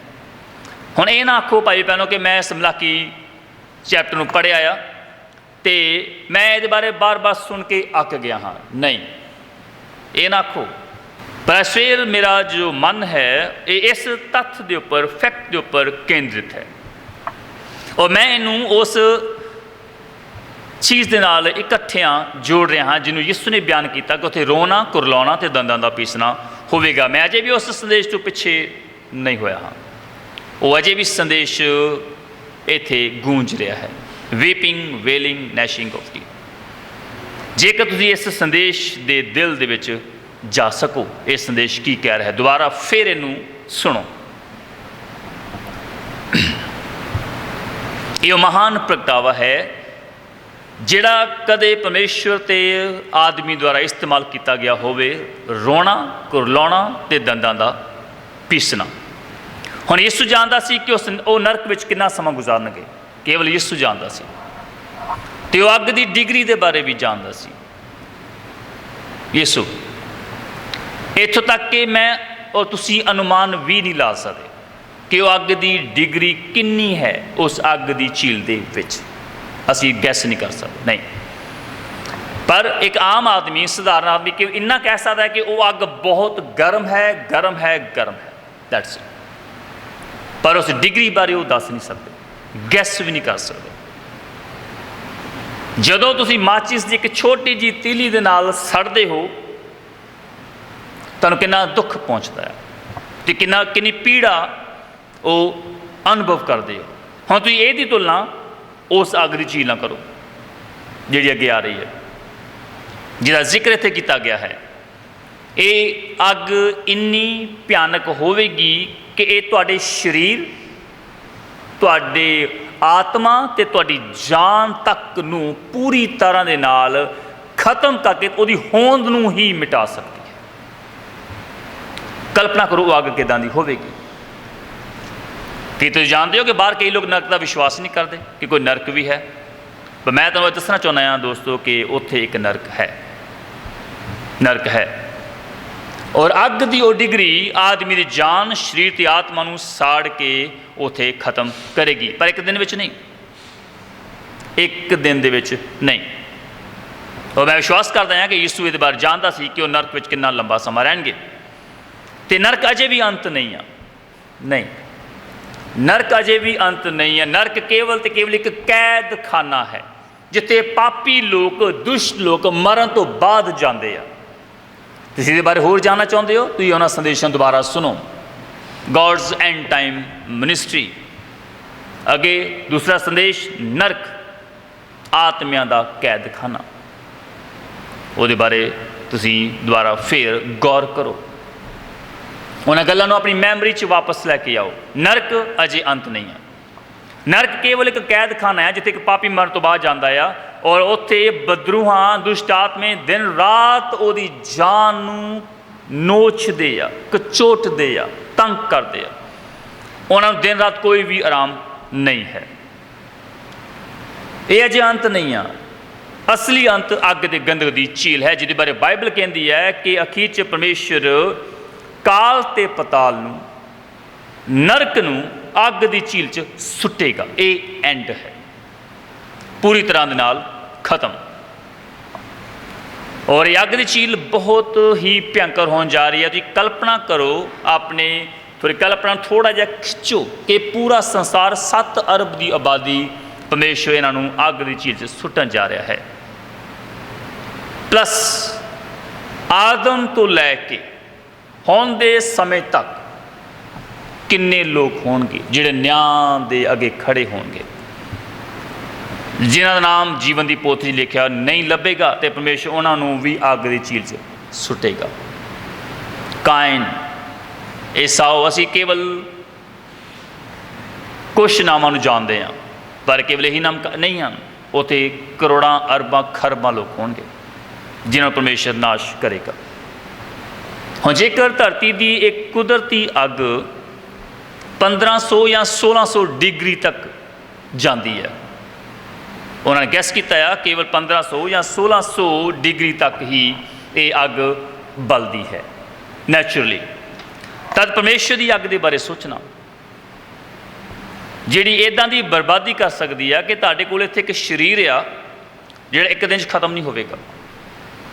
ਉਸ ਸਮੇਂ ਪਰਮੇਸ਼ਰ ਪਾਪੀ ਲੋਕਾਂ ਨੂੰ ਇੱਕ ਇੱਦਾਂ ਦਾ ਸਰੀਰ ਦੇਵੇਗਾ ਅਤੇ ਉਹ ਇੱਕ ਦਿਨ 'ਚ ਖਤਮ ਹੋਣ ਵਾਲਾ ਨਹੀਂ ਹੈ। ਜੇਕਰ ਉਹ ਸਰੀਰ ਇੱਕ ਦਿਨ 'ਚ ਖਤਮ ਹੋ ਜਾਵੇ, ਇਹ ਇੱਕ ਬਲੈਸਿੰਗ ਹੋਵੇਗੀ, ਬਲੈਸਿੰਗ, ਵਧੀਆ ਗੱਲ, ਅਦਭੁਤ ਗੱਲ ਹੋਵੇਗੀ। ਪਰ ਇਹ ਸਰੀਰ ਇੱਕ ਦਿਨ 'ਚ ਨਹੀਂ, ਇਹਨੂੰ ਬਹੁਤ ਸਮਾਂ ਲੱਗੇਗਾ। ਔਰ ਇੱਕ ਦਿਨ ਅੱਗ ਦੇ ਵਿੱਚ ਸੜਨਾ, ਇੱਕ ਦਿਨ 24 ਘੰਟੇ ਉਸ ਅੱਗ 'ਚ ਸੜਨਾ ਕਿੰਨੀ ਔਖੀ ਗੱਲ ਹੈ। ਫਿਰ ਕਲਪਨਾ ਕਰੋ, ਇੱਕ ਹਫ਼ਤਾ, 2 ਹਫ਼ਤੇ, 1 ਮਹੀਨਾ, 1 ਸਾਲ, 10 ਸਾਲ, 50 ਸਾਲ, 1 ਲੱਖ, 10 ਲੱਖ ਸਾਲ। ਕਲਪਨਾ ਕਰੋ, ਸੋਚੋ ਇਸ ਬਾਰੇ। ਇਹ ਬਹੁਤ ਹੀ ਗੰਭੀਰ ਮਾਮਲਾ ਹੈ ਅਤੇ ਲੋਕ ਅਜੇ ਵੀ ਸੀਰੀਅਸ ਨਹੀਂ ਹਨ। ਇਸ ਲਈ ਬਾਈਬਲ ਕਹਿੰਦੀ ਹੈ ਉੱਥੇ ਰੋਣਾ, ਕੁਰਲਾਉਣਾ ਅਤੇ ਦੰਦਾਂ ਦਾ ਪੀਸਣਾ ਹੋਵੇਗਾ। ਪਿਛਲੇ ਸੰਦੇਸ਼ ਤੁਸੀਂ ਚੰਗੀ ਤਰ੍ਹਾਂ ਨਾਲ ਸੁਣਿਆ ਆ, ਤੁਹਾਨੂੰ ਚੰਗੀ ਤਰ੍ਹਾਂ ਨਾਲ ਐਕਸਪਲੇਨ ਕੀਤਾ ਗਿਆ, ਬੜੀ ਇੱਕ ਤਰਕ ਸੰਗਤ ਸਟੱਡੀ ਕੀਤੀ ਗਈ ਹੈ ਕਿ ਉਹ ਕਿੱਦਾਂ ਦਾ ਉਹ ਨਜ਼ਾਰਾ ਹੋਵੇਗਾ, ਕਿੱਦਾਂ ਦੇ ਹਾਲਾਤ ਹੋਣਗੇ। ਇਹਦੇ ਬਾਰੇ ਸੋਚੋ। ਪਰ ਹੁਣ ਅਸੀਂ ਲਿਖਤਾਂ ਨੂੰ ਪੜ੍ਹਨ ਦੇ ਦੁਆਰਾ, ਬਾਈਬਲ ਪੜ੍ਹਨ ਦੁਆਰਾ ਅਸੀਂ ਹੁਣ ਸਮਝਦੇ ਹਾਂ ਕਿ ਨਰਕ ਦੇ ਵਿੱਚ ਲੋਕ ਹਜ਼ਾਰਾਂ ਸਾਲ ਤੋਂ ਕੈਦ ਹਨ। ਹਜ਼ਾਰਾਂ, ਕਾਇਨ ਉੱਥੇ ਹੈ ਜਦ ਦੀ ਦੁਨੀਆ ਬਣੀ ਆ। ਕਾਇਨ 6000 ਸਾਲ ਹੋ ਚਲੇ ਹਨ, ਕਾਇਨ ਅਜੇ ਵੀ ਨਰਕ ਦੇ ਵਿੱਚ ਤੜਫ ਰਿਹਾ ਹੈ। ਬਦਰੂਆਂ ਨੂੰ ਤੰਗ ਕਰ ਰਹੀ ਹਨ, ਏਸਾਓ ਨੂੰ ਤੰਗ ਕਰ ਰਹੀਆਂ ਹਨ। ਹਜ਼ਾਰਾਂ, ਕਰੋੜਾਂ, ਅਰਬਾਂ, ਖਰਬਾਂ ਲੋਕ ਨਰਕ ਦੇ ਵਿੱਚ ਅੱਜ ਬੈਠੇ ਹੋਏ ਹਨ। ਅਤੇ ਬਾਈਬਲ ਕਹਿੰਦੀ ਅਜੇ ਵੀ ਇਹ ਬਸ ਨਹੀਂ ਆਖਦਾ, ਨਹੀਂ, ਇਹ ਅਜੇ ਵੀ ਇਹ, ਕਿਉਂਕਿ ਇਹ ਇੱਕ ਰਿਐਲਮ ਹੈ, ਅਜੇ ਵੀ ਇਹ ਬਸ ਨਹੀਂ ਕਹਿੰਦਾ ਪਿਆ ਹੈ। ਨੂਹ ਦੇ ਦਿਨਾਂ ਦੇ ਲੋਕਾਂ ਬਾਰੇ ਸੋਚੋ, ਕਿੰਨੇ ਲੋਕ ਹੋਣਗੇ ਜਦੋਂ ਇਸ ਜਨਸੰਖਿਆ ਦਾ ਵਿਸਫੋਟ ਹੋਇਆ। ਕਰੋੜਾਂ ਅਰਬਾਂ ਲੋਕ ਨੂਹ ਦੇ ਦਿਨਾਂ ਦੇ ਅੱਜ ਨਰਕ ਦੇ ਵਿੱਚ ਕੈਦ ਹਨ, ਤੜਫ ਰਹੇ ਆ। ਬਦਰੂਆਂ ਦਿਨ ਰਾਤ ਉਹਨਾਂ ਨੂੰ ਖਾ ਰਹੀਆਂ ਆ, ਤੰਗ ਕਰ ਰਹੀਆਂ ਆ। ਇਹਦਾ ਸਬੂਤ ਕਿ ਉਹ ਲੋਕ ਨਰਕ ਵਿੱਚ ਆ। ਯਿਸੂ ਮਸੀਹ ਜਦੋਂ ਉਹਨੇ ਆਪਣੀ ਜਾਨ ਸਲੀਬ ਉੱਪਰ ਦਿੱਤੀ, ਉਹ ਨਰਕ ਦੇ ਵਿੱਚ ਗਿਆ ਅਤੇ ਉਹਨੇ ਉੱਥੇ ਜਾ ਕੇ ਉਹਨਾਂ ਲੋਕਾਂ ਨੂੰ ਪ੍ਰਚਾਰ ਕੀਤਾ ਜਿਹੜੇ ਨੂਹ ਦੇ ਦਿਨੀ ਅਣ ਆਗਿਆਕਾਰੀ ਸਨ। ਉਹਨਾਂ ਸੋਚਿਆ ਕਿ ਮਸੀਹ ਸਾਨੂੰ ਛੁਡਾਉਣ ਦੇ ਲਈ ਆ ਰਿਹਾ ਹੈ। ਉਹਨਾਂ ਨੇ ਉਹਦੀਆਂ ਮਿਹਨਤਾਂ ਕੀਤੀਆਂ, ਭੀਖ ਮੰਗੀ, ਪਰ ਯਿਸੂ ਮਸੀਹ ਉਹਨਾਂ ਦੀ ਬਰਬਾਦੀ ਦੇ ਉੱਪਰ ਮੋਹਰ ਲਾਉਣ ਦੇ ਲਈ ਥੱਲੇ ਗਿਆ ਸੀ। ਉਹਨੇ ਉਹਨਾਂ ਦੀ ਬਰਬਾਦੀ 'ਤੇ ਮੋਹਰ ਲਗਾਈ। ਉਹ ਆਪਣੇ ਦੁੱਖਾਂ, ਪੀੜਾਂ ਦੇ ਵਿੱਚ ਚਿਲਾ ਰਹੇ ਹਨ, ਪਛਤਾਪ ਕਰ ਰਹੇ ਹਨ ਕਿ ਉਹਨਾਂ ਨੇ ਉਸ ਸਮੇਂ ਨੂਹ ਦੀ ਕਿਉਂ ਨਹੀਂ ਸੁਣੀ। ਉਹ ਹੁਣ ਰਿਪੈਂਟ ਕਰਦੇ ਹਨ, ਪਰ ਨਹੀਂ, ਯਿਸੂ ਨੇ ਉਹਨਾਂ ਦੀ ਬਰਬਾਦੀ 'ਤੇ ਪੱਕੀ ਮੋਹਰ ਲਾਈ ਹੈ। ਪਰ ਯਾਦ ਰੱਖੋ, ਉਹਨਾਂ ਦੁਸ਼ਟਾਂ ਦੀ ਅਸਲੀ ਸਜ਼ਾ ਨਰਕ ਨਹੀਂ ਆ, ਉਹਨਾਂ ਦੁਸ਼ਟਾਂ ਦੀ ਅਸਲੀ ਸਜ਼ਾ ਅੱਗ ਅਤੇ ਗੰਧਕ ਦੀ ਝੀਲ ਹੈ, ਜਿਹਨੂੰ ਪਰਮੇਸ਼ਰ ਅੱਗੇ ਜਾ ਕੇ ਉਹਨਾਂ ਵਿੱਚ ਸੁੱਟੇਗਾ, ਜਿਹਦਾ ਸਾਹਮਣਾ ਕਰਨ ਜਾ ਰਹੇ ਹਨ। ਅੱਗ ਦੀ ਝੀਲ ਦੇ ਵਿੱਚ ਸੁੱਟੇ ਜਾਣਾ ਬਹੁਤ ਭਿਆਨਕ ਗੱਲ ਹੈ, ਤੁਸੀਂ ਇਹਦੀ ਕਲਪਨਾ ਵੀ ਨਹੀਂ ਕਰ ਸਕਦੇ, ਜਿੱਥੇ ਉਹ ਅੱਗ ਦੇ ਨਾਲ ਆਪਣੀ ਸਜ਼ਾ ਦਾ ਸਾਹਮਣਾ ਕਰਨਗੇ। ਔਰ ਮੈਨੂੰ ਇਸ ਮਨੁੱਖ ਜਾਤ ਲਈ ਬਹੁਤ ਅਫਸੋਸ ਆ, ਸਾਨੂੰ ਇਸ ਮਨੁੱਖ ਜਾਤ ਲਈ ਬਹੁਤ ਅਫਸੋਸ ਆ ਜਿਨ੍ਹਾਂ ਨੇ ਪਰਮੇਸ਼ਰ ਦੀ ਆਫਰ ਨੂੰ ਠੁਕਰਾਇਆ, ਜਿਨ੍ਹਾਂ ਨੇ ਪਰਮੇਸ਼ਰ ਦੇ ਵਚਨ ਨੂੰ ਰੱਦ ਕੀਤਾ ਔਰ ਸ਼ੈਤਾਨ ਦੇ ਰਾਹਾਂ ਨੂੰ ਚੁਣਿਆ। ਸਾਨੂੰ ਉਹਨਾਂ ਲੋਕਾਂ ਲਈ ਅਫਸੋਸ ਆ। ਬਾਈਬਲ 2 ਪਤਰਸ 3:9 ਕਹਿੰਦੀ ਆ ਕਿ ਪਰਮੇਸ਼ਰ ਨਹੀਂ ਚਾਹੁੰਦਾ ਕਿ ਕੋਈ ਜਨ ਨਾਸ਼ ਹੋਵੇ, ਪਰ ਸਭੇ ਤੌਬਾ ਕਰਨ ਤੇ ਸੱਤ ਦੇ ਗਿਆਨ ਤੱਕ ਪਹੁੰਚਣ। ਇਹ ਪਰਮੇਸ਼ਰ ਨਹੀਂ ਆ, ਇਹ ਉਹਦੀ ਚੋਣ ਨਹੀਂ ਹੈ ਕਿ ਇੱਕ ਨੂੰ ਨਰਕ 'ਚ ਭੇਜੇ, ਇੱਕ ਨੂੰ ਸਵਰਗ 'ਚ ਭੇਜੇ। ਇਹ ਲੋਕਾਂ ਦੀ ਆਪਣੀ ਚੁਆਇਸ ਆ। ਪਰਮੇਸ਼ਰ ਨੇ ਖੁਸ਼ਖਬਰੀ ਦੇ ਪ੍ਰਚਾਰ ਦੇ ਦੁਆਰਾ ਇਹ ਲੋਕਾਂ ਦੇ ਅੱਗੇ ਸੁੱਟਿਆ ਕਿ ਉਹ ਜਿਹਨੂੰ ਮਰਜ਼ੀ ਐਕਸੈਪਟ ਕਰਨ। ਇਹ ਦੋ ਰਸਤੇ ਹਨ, ਇੱਕ ਨਰਕ ਨੂੰ ਜਾ ਰਿਹਾ, ਇੱਕ ਸਵਰਗ ਨੂੰ ਜਾ ਰਿਹਾ ਹੈ। ਲੋਕਾਂ ਦੀ ਆਪਣੀ ਚੁਆਇਸ, ਆਪਣੀ ਚੋਣ ਆ। ਮਨੁੱਖ ਜਾਤ ਜਦੋਂ ਸੰਸਾਰ ਨੂੰ ਚਾਹੁੰਦੇ ਆ, ਜਦੋਂ ਵਚਨ ਰੱਦ ਕਰਕੇ ਫਿਰ ਸ਼ੈਤਾਨ ਦੇ ਰਾਹ ਨੂੰ ਚਾਹੁੰਦੇ ਆ, ਤੁਸੀਂ ਜਾਣਦੇ ਹੋ ਕਿਹਨੂੰ ਚੁਣ ਰਹੇ ਆ? ਉਹ ਅੱਗ ਨੂੰ ਚੁਣ ਰਹੇ ਆ। ਉਹ ਅੱਗ ਵਿੱਚ ਜਾਣ ਨੂੰ ਚਾਹੁੰਦੇ ਪਏ ਆ। ਉਹ ਪਰਮੇਸ਼ਰ ਦੇ ਬਾਰੇ ਪਹਿਲਾਂ ਤੋਂ ਹੀ ਜਾਣਦਾ ਆ। ਧਰਮੀ ਨਹੀਂ, ਪਰ ਦੁਸ਼ਟ ਲੋਕ, ਦੁਸ਼ਟ ਜਿਹਦੇ ਬਾਰੇ ਮਲਾਕੀ 4 ਵਿੱਚ ਭਵਿੱਖਬਾਣੀ ਕੀਤੀ ਗਈ, ਉਹ ਲੋਕ। ਸੋ ਇਹ ਜੋ ਨੈਚੁਰਲ ਫਾਇਰ ਆ, ਸਧਾਰਨ ਅੱਗ ਆ, ਇਹ 1500 ਜਾਂ 1600 ਡਿਗਰੀ ਤੱਕ ਹੀ ਹੁੰਦੀ ਹੈ। ਹੁਣ ਤੁਸੀਂ ਮੈਨੂੰ ਦੱਸੋ ਦੋਸਤੋ, ਇੱਕ ਛੋਟੀ ਜਿਹੀ ਮਾਚਿਸ ਦੀ ਤੀਲੀ ਦੀ ਅੱਗ ਕਿੰਨੀ ਕੁ ਹੋਵੇਗੀ? ਬਹੁਤ ਥੋੜੀ, ਤੁਸੀਂ ਉਹਨੂੰ ਬਰਦਾਸ਼ਤ ਨਹੀਂ ਕਰ ਸਕਦੇ। 1500 1600 ਡਿਗਰੀ ਦੀ ਅੱਗ ਤੁਸੀਂ ਸਹਾਰ ਨਹੀਂ ਸਕਦੇ, ਜੋ ਕੇਵਲ ਕੁਦਰਤੀ ਅੱਗ ਆ। ਤੇ ਫਿਰ ਅੱਗ ਦੇ ਗੰਧਕ ਦੀ ਝੀਲ, ਤੁਸੀਂ ਤੁਹਾਡੀ ਕਲਪਨਾ ਇੰਨੀ ਦੂਰ ਤੱਕ ਨਹੀਂ ਜਾ ਸਕਦੀ, ਉਹ ਕਿੰਨੀ ਭਿਅੰਕਰ ਹੋਵੇਗੀ। ਹੁਣ ਦੱਸੋ ਮੈਨੂੰ, ਲੋਕ ਕਿੱਦਾਂ ਇਹਦਾ ਸਾਹਮਣਾ ਕਰਨ ਜਾ ਰਹੇ ਆ, ਇਸ ਸੰਸਾਰ ਦੇ ਲੋਕ? ਔਰ ਭੇਦ ਭਰੀ ਗੱਲ ਇੱਥੇ ਇਹ ਹੈ ਕਿ ਉਹ ਜਾਣਦੇ ਨਹੀਂ ਕਿ ਉਹ ਕਿੰਨੇ ਸਾਲਾਂ ਤੱਕ ਅੱਗ ਦੀ ਝੀਲ 'ਚ ਸੜਨਗੇ। ਉਹ ਜਾਣਦੇ ਨਹੀਂ ਆ ਕਿੰਨੇ ਲੱਖ, ਕਿੰਨੇ ਕਰੋੜ ਸਾਲ ਤੱਕ ਉਹ ਅੱਗ ਦੀ ਝੀਲ 'ਚ ਰਹਿਣਗੇ। ਇਹ ਕੋਈ ਇੱਕ ਦਿਨ ਦਾ ਮਾਮਲਾ ਨਹੀਂ ਆ, ਇਹ ਮਾਮਲਾ ਹਜ਼ਾਰਾਂ, ਲੱਖਾਂ, ਕਰੋੜਾਂ, ਅਰਬਾਂ ਸਾਲਾਂ ਦਾ ਹੋ ਸਕਦਾ ਆ। ਇਹਦੇ ਬਾਰੇ ਬਾਈਬਲ ਕਹਿੰਦੀ ਹੈ ਕਿ ਜਿਹੜਾ ਭਲਾ ਕਰਨਾ ਜਾਣਦਾ ਸੀ ਪਰ ਨਹੀਂ ਕੀਤਾ, ਉਹ ਜ਼ਿਆਦਾ ਮਾਰ ਖਾਵੇਗਾ, ਉਹਨੂੰ ਜ਼ਿਆਦਾ ਸਜ਼ਾ ਮਿਲੇਗੀ, ਉਹਦੇ ਸਾਲ ਹੋਰ ਜ਼ਿਆਦਾ ਵਧਣਗੇ। ਲੂਕਾ 12:47। ਬਹੁਤ ਸਾਰੇ ਬੈਕਸਲਾਈਡਰ ਉੱਥੇ ਹੋਣ ਜਾ ਰਹੇ ਆ ਜਿਨ੍ਹਾਂ ਨੇ ਪਰਮੇਸ਼ਰ ਦੇ ਵਚਨ ਨੂੰ ਰੱਦ ਕਰ ਦਿੱਤਾ। ਬਹੁਤ ਸਾਰੇ ਬੈਕਸਲਾਈਡਰ ਉੱਥੇ ਹੋਣ ਜਾ ਰਹੇ ਆ। ਹੁਣ ਪਰਮੇਸ਼ਰ ਲੋਕਾਂ ਦੇ ਉੱਪਰ ਰਹਿਮ ਕਰੇ। ਸਾਨੂੰ ਲੋਕਾਂ ਉੱਪਰ ਤਰਸ ਆਉਂਦਾ ਆ, ਪਰ ਲੋਕਾਂ ਨੂੰ ਆਪਣੇ ਆਪ ਉੱਪਰ ਤਰਸ ਨਹੀਂ ਆਉਂਦਾ। ਨਹੀਂ, ਕਈ ਨੇ ਆਪਣੇ ਮਨ ਬਣਾਇਆ ਹੋਇਆ ਕਿ ਅਸੀਂ ਮਰਨਾ ਤੇ ਅਸੀਂ ਮਰਾਂਗੇ, ਪਰ ਉਹ ਆਪਣੇ ਪਾਪਾਂ ਵਿੱਚ ਖੁੱਬੇ ਹੋਏ ਇੰਜੋਏ ਕਰਨਾ ਚਾਹੁੰਦੇ, ਉਸ ਲਸਟ ਨੂੰ ਉਹ ਇੰਜੋਏ ਕਰਨਾ ਚਾਹੁੰਦੇ ਆ। ਪਾਪ ਉਹਨਾਂ ਨੂੰ ਲੁਭਾਵਣਾ ਲੱਗਦਾ ਆ। ਉਹਨਾਂ ਨੇ ਅਜੇ ਤੱਕ ਵੀ ਉਹਨਾਂ ਦੇ ਕੋਲ ਨਰਕ ਦਾ ਪ੍ਰਕਾਸ਼ਨ ਨਹੀਂ ਆ, ਸਵਰਗ ਦਾ ਪ੍ਰਕਾਸ਼ਨ ਨਹੀਂ ਆ। ਨਹੀਂ, ਕੇਵਲ ਉਹਨਾਂ ਦੇ ਕੋਲ ਇੱਕ ਮੈਂਟਲ ਅੰਡਰਸਟੈਂਡਿੰਗ ਹੈ, ਕੋਈ ਰੈਵਲੇਸ਼ਨ ਨਹੀਂ ਹੈ।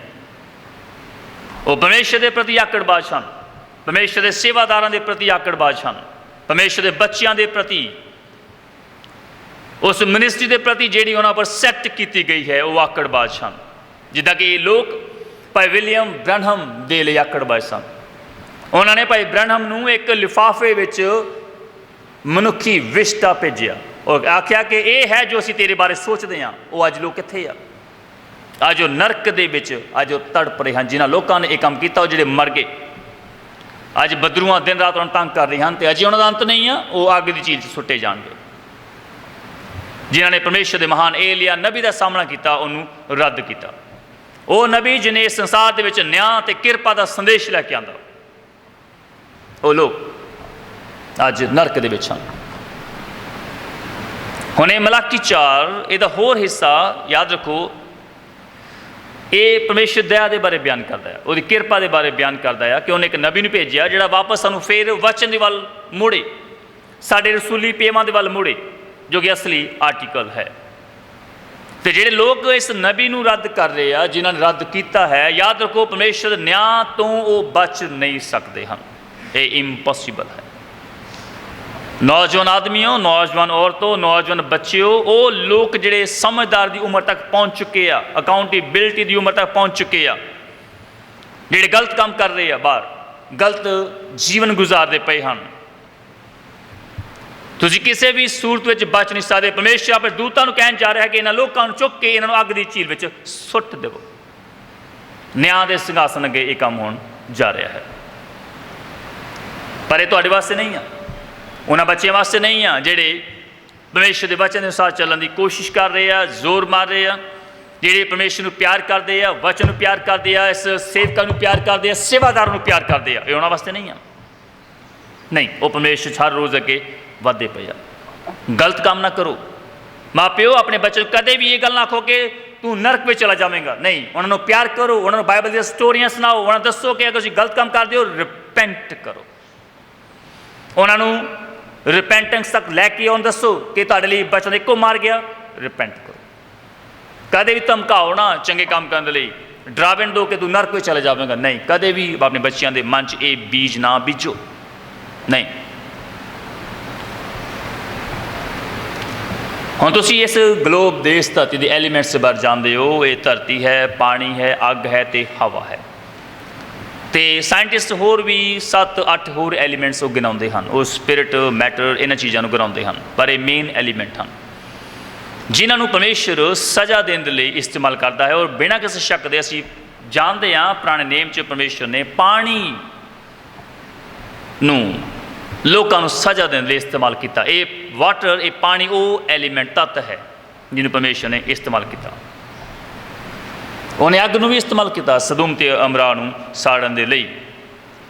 ਪਰਮੇਸ਼ਰ ਨੇ ਕੀ ਕੀਤਾ? ਪੂਰੀ ਮਨੁੱਖ ਜਾਤ ਨੂੰ ਇੱਕ ਟਾਈਮ ਪਾਣੀ ਦੇ ਨਾਲ ਬਰਬਾਦ ਕੀਤਾ। ਤੁਸੀਂ ਜਾਣਦੇ ਕੀ ਵਾਪਰਿਆ? ਪੂਰੇ ਸੰਸਾਰ ਨੇ ਬੁਰਾ ਵਿਹਾਰ ਕੀਤਾ ਪਰਮੇਸ਼ਰ ਦੇ ਬੰਦੇ ਦੇ ਨਾਲ, ਉਹਦੇ ਨਬੀ ਦੇ ਨਾਲ। ਗਲਤ ਕੰਮ ਕੀਤੇ, ਉਹਨੂੰ ਰੱਦ ਕੀਤਾ, ਉਹਦਾ ਮਜ਼ਾਕ ਉਡਾਇਆ, ਉਹਨੂੰ ਕੁਫਰ ਬੋਲੇ। ਹੋ ਸਕਦਾ ਹੈ ਕਈਆਂ ਨੂੰ ਇਹਦੇ ਬਾਰੇ ਪਤਾ ਨਾ ਹੋਵੇ, ਪਰ ਉਹਨਾਂ ਨੇ ਬਹੁਤ ਹੀ ਗੰਦੇ ਕੰਮ ਕੀਤੇ, ਅਨੈਤਿਕ ਕੰਮ ਕੀਤੇ, ਭੱਦੇ ਕੰਮ ਕੀਤੇ, ਅਨੈਤਿਕ ਜੀਵਨ ਗੁਜ਼ਾਰਿਆ। ਉਹ ਤੁਹਾਡੇ ਮਾਂ ਪਿਓ, ਬੱਚਿਓ, ਤੁਹਾਡੇ ਮਾਂ ਪਿਓ ਤੁਹਾਨੂੰ ਇਹਦੀ ਹੋਰ ਡਿਟੇਲ ਦੱਸ ਸਕਦੇ ਹਨ। ਪਰ ਵੱਡੇ ਬੱਚੇ, ਉਹਨਾਂ ਵਾਸਤੇ ਇਹਨੂੰ ਸਮਝਣਾ ਔਖਾ ਨਹੀਂ ਹੈ ਕਿ ਉਸ ਸਮੇਂ ਦੇ ਵਿੱਚ ਉਹਨਾਂ ਨੇ ਬੁਰੇ ਕੰਮ ਕੀਤੇ ਅਤੇ ਪਰਮੇਸ਼ਰ ਨੇ ਉਸ ਸਮੇਂ ਇਸ ਐਲੀਮੈਂਟ ਦਾ ਇਸਤੇਮਾਲ ਕੀਤਾ, ਇਸ ਤੱਤ ਦਾ, ਜਿਹਨੂੰ ਪਾਣੀ ਕਹਿੰਦੇ ਹਨ। ਉਹ ਪਾਣੀ ਸੀ। ਪਰਮੇਸ਼ਰ ਨੇ ਉਹਨਾਂ ਦਿਨਾਂ ਦੇ ਅੰਦਰ, ਜਦੋਂ ਇਹ ਧਰਤੀ ਦੇ ਵਿੱਚ ਪਾਪ ਵੱਧ ਚੁੱਕਾ ਸੀ, ਉਹਦੀ ਦੁਰਗੰਧ ਪਰਮੇਸ਼ਰ ਦੇ ਨੱਕ ਤੱਕ ਸਵਰਗ ਵਿੱਚ ਪਹੁੰਚੀ ਅਤੇ ਉਹਨੇ ਮਨੁੱਖ ਜਾਤ ਨੂੰ ਯਾਦ ਕੀਤਾ ਕਿ ਉਹਦੇ ਪਾਪ ਆਕਾਸ਼ ਤੱਕ ਅੱਪੜ ਚੁੱਕੇ ਹਨ। ਅਤੇ ਜਾਣਦੇ ਹੋ, ਇਨਸਾਨ ਨੂੰ ਪਿਆਰ ਕਰਦਾ ਸੀ, ਉਹਨੇ ਇਨਸਾਨ ਰਚਿਆ। ਤਦ ਉਹਨੇ ਇੱਕ ਸਧਾਰਨ ਜਿਹੇ ਬੰਦੇ ਨੂੰ ਲਿਆ, ਇੱਕ ਕਿਸਾਨ ਨੂੰ ਲਿਆ। ਉਹਨੂੰ ਆਖਿਆ ਕਿ ਜਾ ਤੇ ਜਾ ਕੇ ਲੋਕਾਂ ਨੂੰ ਪ੍ਰਚਾਰ ਕਰ, ਦੱਸ ਕਿ ਮੈਂ ਆਕਾਸ਼ ਤੋਂ ਮੀਂਹ ਵਰਾਉਣ ਜਾ ਰਿਹਾ ਹਾਂ। ਅਤੇ ਨਾਲ ਦੀ ਨਾਲ ਉਹਨੇ ਉਸ ਨੂਹ ਨਬੀ ਨੂੰ ਆਖਿਆ ਕਿ ਕਿਸ਼ਤੀ ਬਣਾ, ਜਿਹੜਾ ਕੋਈ ਕਿਸ਼ਤੀ ਅੰਦਰ ਆਏਗਾ ਮੈਨੂੰ ਬਚਾਵਾਂਗਾ, ਜਿਹੜਾ ਨਹੀਂ ਆਏਗਾ ਮੈਂ ਨਾਸ਼ ਕਰਾਂਗਾ। ਅਤੇ ਮੀਂਹ ਆ ਰਿਹਾ ਹੈ। ਨੂਹ ਨਬੀ ਨੇ 120 ਸਾਲ ਤੱਕ ਪ੍ਰਚਾਰ ਕੀਤਾ, ਲੋਕਾਂ ਦੀਆਂ ਮਿਹਨਤਾਂ ਕੀਤੀਆਂ, ਗਿੜਗੜਾਇਆ ਕਿ ਕਿਸ਼ਤੀ ਅੰਦਰ ਆ ਜਾਓ। ਉਹਨੇ ਕਿਸ਼ਤੀ ਬਣਾਉਣੀ ਸ਼ੁਰੂ ਕੀਤੀ, ਨਾਲ ਦੀ ਨਾਲ ਲੋਕਾਂ ਨੂੰ ਪ੍ਰਚਾਰ ਕਰਦਾ ਰਿਹਾ, ਵਾਰਨਿੰਗ ਦਿੰਦਾ ਰਿਹਾ, ਬੇਨਤੀਆਂ ਕਰਦਾ ਰਿਹਾ। ਉਸ ਸਮੇਂ ਇਹ ਧਰਤੀ ਟਾਪੂਆਂ ਦੇ ਵਿੱਚ ਵੰਡੀ ਹੋਈ ਨਹੀਂ ਸੀ, ਧਰਤੀ ਇੱਕ ਸੀ, ਇੱਕ, ਉਹ ਕੋਈ ਟਾਪੂ ਨਹੀਂ ਸਨ। 120 ਸਾਲ ਤੱਕ ਨੂਹ ਨਬੀ ਪ੍ਰਚਾਰ ਕਰਨ ਦੇ ਕਾਬਿਲ ਹੋਇਆ। ਉਹਨੇ ਔਰਤਾਂ ਦੀਆਂ, ਆਦਮੀਆਂ ਦੀਆਂ, ਮਿਸ਼ਨਾਂ ਜਥੇਬੰਦੀਆਂ ਦੇ, ਧਾਰਮਿਕ ਆਗੂਆਂ ਦੀਆਂ ਮਿਹਨਤਾਂ ਕੀਤੀਆਂ। ਉਹਦੇ ਚਰਚ ਵਿੱਚ 3 ਤਰ੍ਹਾਂ ਦੇ ਲੋਕ ਸਨ। ਉਹਨੇ ਲੋਕਾਂ ਨੂੰ ਬਾਰ-ਬਾਰ ਉਹ ਰਿਕੁਐਸਟ ਕੀਤੀ, ਭੀਖ ਮੰਗੀ ਕਿ ਕਿਸ਼ਤੀ ਅੰਦਰ ਆ ਜਾਓ। ਅੱਜ ਅਸੀਂ ਤੁਹਾਡੇ ਅੱਗੇ ਭੀਖ ਮੰਗ ਰਹੇ ਹਾਂ ਕਿ ਤੁਸੀਂ ਵਚਨ ਦੇ ਵਿੱਚ ਆ ਜਾਓ, ਮਸੀਹ ਦੇ ਵਿੱਚ ਆ ਜਾਓ, ਮਸੀਹ ਰੂਪੀ ਕਿਸ਼ਤੀ ਦੇ ਅੰਦਰ ਆ ਜਾਓ। ਨੂਹ ਨਬੀ ਨੇ ਵੀ ਇੱਦਾਂ ਹੀ ਪ੍ਰਚਾਰ ਕੀਤਾ। ਉਹਨੇ ਕਿਹਾ ਪਰਮੇਸ਼ਰ ਨੂੰ ਕਬੂਲ ਕਰੋ। ਪਰਮੇਸ਼ਰ ਮੈਨੂੰ ਆਖਿਆ ਹੈ ਕਿ ਆਕਾਸ਼ ਤੋਂ ਮੀਂਹ ਪੈਣ ਵਾਲਾ ਆ ਅਤੇ ਇਸ ਕਿਸ਼ਤੀ ਨੂੰ ਬਣਾ। ਇਹ ਬਹੁਤ ਵੱਡਾ ਸ਼ਿਪ ਸੀ, ਬਹੁਤ ਵੱਡਾ। ਅਤੇ ਲੋਕ ਨੂਹ ਦਾ ਮਜ਼ਾਕ ਉਡਾ ਰਹੇ ਸਨ, ਮਖੌਲ ਉਡਾ ਰਹੇ ਸਨ। ਉਹ ਕਹਿੰਦੇ ਸਨ ਤੂੰ ਏਡੀ ਵੱਡੀ ਕਿਸ਼ਤੀ ਬਣਾ ਰਿਹਾ, ਇਹਨੂੰ ਚਲਾਏਂਗਾ ਕਿੱਥੇ? ਕੋਈ ਉੱਥੇ ਪਾਣੀ ਨਹੀਂ ਸੀ, ਤੂੰ ਕਿੱਥੇ ਇਹਨੂੰ ਤੈਰਾਏਂਗਾ? ਕੋਈ ਮੀਂਹ ਨਹੀਂ ਪੈਂਦਾ ਸੀ। ਲੋਕਾਂ ਨੇ ਤਾਂ ਮਜ਼ਾਕ ਉਡਾਇਆ। ਅਤੇ ਪਿੱਛੇ ਜਿਹੇ ਉਹਨਾਂ ਨੇ ਉਸ ਕਿਸ਼ਤੀ ਨੂੰ ਲੱਭਿਆ। ਉਹ ਦਾਅਵਾ ਕਰਦੇ ਕਿ ਅਸੀਂ ਉਸ ਕਿਸ਼ਤੀ ਨੂੰ ਲੱਭ ਲਿਆ ਜਿਹੜੀ ਨੂਹ ਦੀ ਕਿਸ਼ਤੀ ਸੀ। ਹੁਣ ਸਾਨੂੰ ਉਹਨਾਂ ਦੇ ਪ੍ਰੂਫ ਦੀ ਲੋੜ ਨਹੀਂ ਆ, ਉਹ ਕਿਸ਼ਤੀ ਨੂੰ ਲੱਭਣ ਚਾਹੇ ਨਾ ਲੱਭਣ। ਅਸੀਂ ਬਾਈਬਲ ਦਾ ਵਿਸ਼ਵਾਸ ਕਰਦੇ ਹਾਂ, ਇਹ ਬਾਈਬਲ ਸੱਚੀ ਹੈ, ਜੋ ਚ ਲਿਖਿਆ ਹੈ ਉਹ ਆਮੀਨ ਆ। ਅਸੀਂ ਇਹਦਾ ਵਿਸ਼ਵਾਸ ਕਰਦੇ ਹਾਂ। ਅਸੀਂ ਉਹਨਾਂ ਦੇ ਸਾਇੰਟੀਫਿਕ ਪ੍ਰੂਫ ਦੀ ਉਹਦਾ ਵਿਸ਼ਵਾਸ ਨਹੀਂ ਕਰਦੇ ਹਾਂ। ਹੁਣ ਤੁਸੀਂ ਇਹ ਸਟੋਰੀ ਜਾਣਦੇ ਹੋ, ਛੋਟੇ ਛੋਟੇ ਬੱਚੇ ਵੀ ਨੂਹ ਨਬੀ ਦੀ ਇਹ ਜਲ ਪਲੋ ਦੀ ਸਟੋਰੀ ਜਾਣਦੇ ਆ ਕਿ ਉਸ ਜਿਹੜੇ ਐਲੀਮੈਂਟ ਸਨ ਉਹਨਾਂ 'ਚੋਂ ਇੱਕ ਐਲੀਮੈਂਟ ਪਾਣੀ ਸੀ। ਹੁਣ ਇਹ ਉਤਪਤ ਦੇ 6ਵੇਂ ਅਧਿਆਇ ਦੇ ਵਿੱਚ ਹੈ। ਇਹ ਸ੍ਰਿਸ਼ਟੀ ਦੇ ਆਰੰਭ ਵਾਲੇ ਦਿਨ ਸਨ, ਪਹਿਲੇ 2000 ਸਾਲ ਜਦੋਂ ਸ੍ਰਿਸ਼ਟੀ ਦੀ ਸ਼ੁਰੂਆਤ ਹੋਈ। ਦੋਸਤੋ, ਉੱਥੇ ਕਈ ਬੱਚੇ ਸਨ ਉਸ ਸੰਸਾਰ 'ਚ, ਕਈ ਬੱਚੇ, ਖੂਬਸੂਰਤ ਆਦਮੀ, ਖੂਬਸੂਰਤ ਔਰਤਾਂ, ਖੂਬਸੂਰਤ ਬੱਚੇ। ਉਹਨਾਂ ਦਿਨਾਂ 'ਚ ਆਦਮੀ ਜਿੱਦਾਂ ਚਾਹੁੰਦੇ ਸਨ ਆਪਣੇ ਵਾਸਤੇ ਉਹਨਾਂ ਨੇ ਔਰਤਾਂ ਨੂੰ ਲੈ ਲਿਆ, ਇੱਕ ਤੋਂ ਵੱਧ ਔਰਤਾਂ ਨਾਲ ਉਹਨਾਂ ਨੇ ਵਿਆਹ ਕੀਤੇ, ਉਹਨਾਂ ਨਾਲ ਰਹੇ, ਗੰਦਾ ਜੀਵਨ ਗੁਜ਼ਾਰਿਆ। ਇਹ ਬੱਚੇ ਆਪਣੇ ਸੋਹਣੇ ਮਾਂ ਪਿਓ ਤੋਂ ਪੈਦਾ ਹੋਏ, ਚੱਲੇ ਫਿਰੇ, ਉਹਨਾਂ ਨੇ ਸ਼ਰਾਬ ਪੀਤੀ, ਗਲਤ ਕੰਮ ਕੀਤੇ, ਗੰਦਾ ਜੀਵਨ ਗੁਜ਼ਾਰਿਆ, ਹਰਾਮਕਾਰੀਆਂ ਕੀਤੀਆਂ। ਤੁਸੀਂ ਕੀ ਸੋਚਦੇ ਹੋ ਕਿ ਪਰਮੇਸ਼ਰ ਲੋਕਾਂ ਨੂੰ ਐਵੇਂ ਹੀ ਪਾਣੀ ਨਾਲ ਨਾਸ਼ ਕਰ ਦਿੱਤਾ? ਜੇ ਕੋਈ ਚੰਗੇ ਸਨ? ਨਹੀਂ, ਲੋਕ ਬੁਰੇ ਸਨ। ਉਹਨਾਂ ਦੇ ਪਾਪ ਅਪਰਾਧ ਆਕਾਸ਼ ਤੱਕ ਪਹੁੰਚ ਚੁੱਕੇ ਸਨ, ਜਿੱਦਾਂ ਅੱਜ ਹੈ।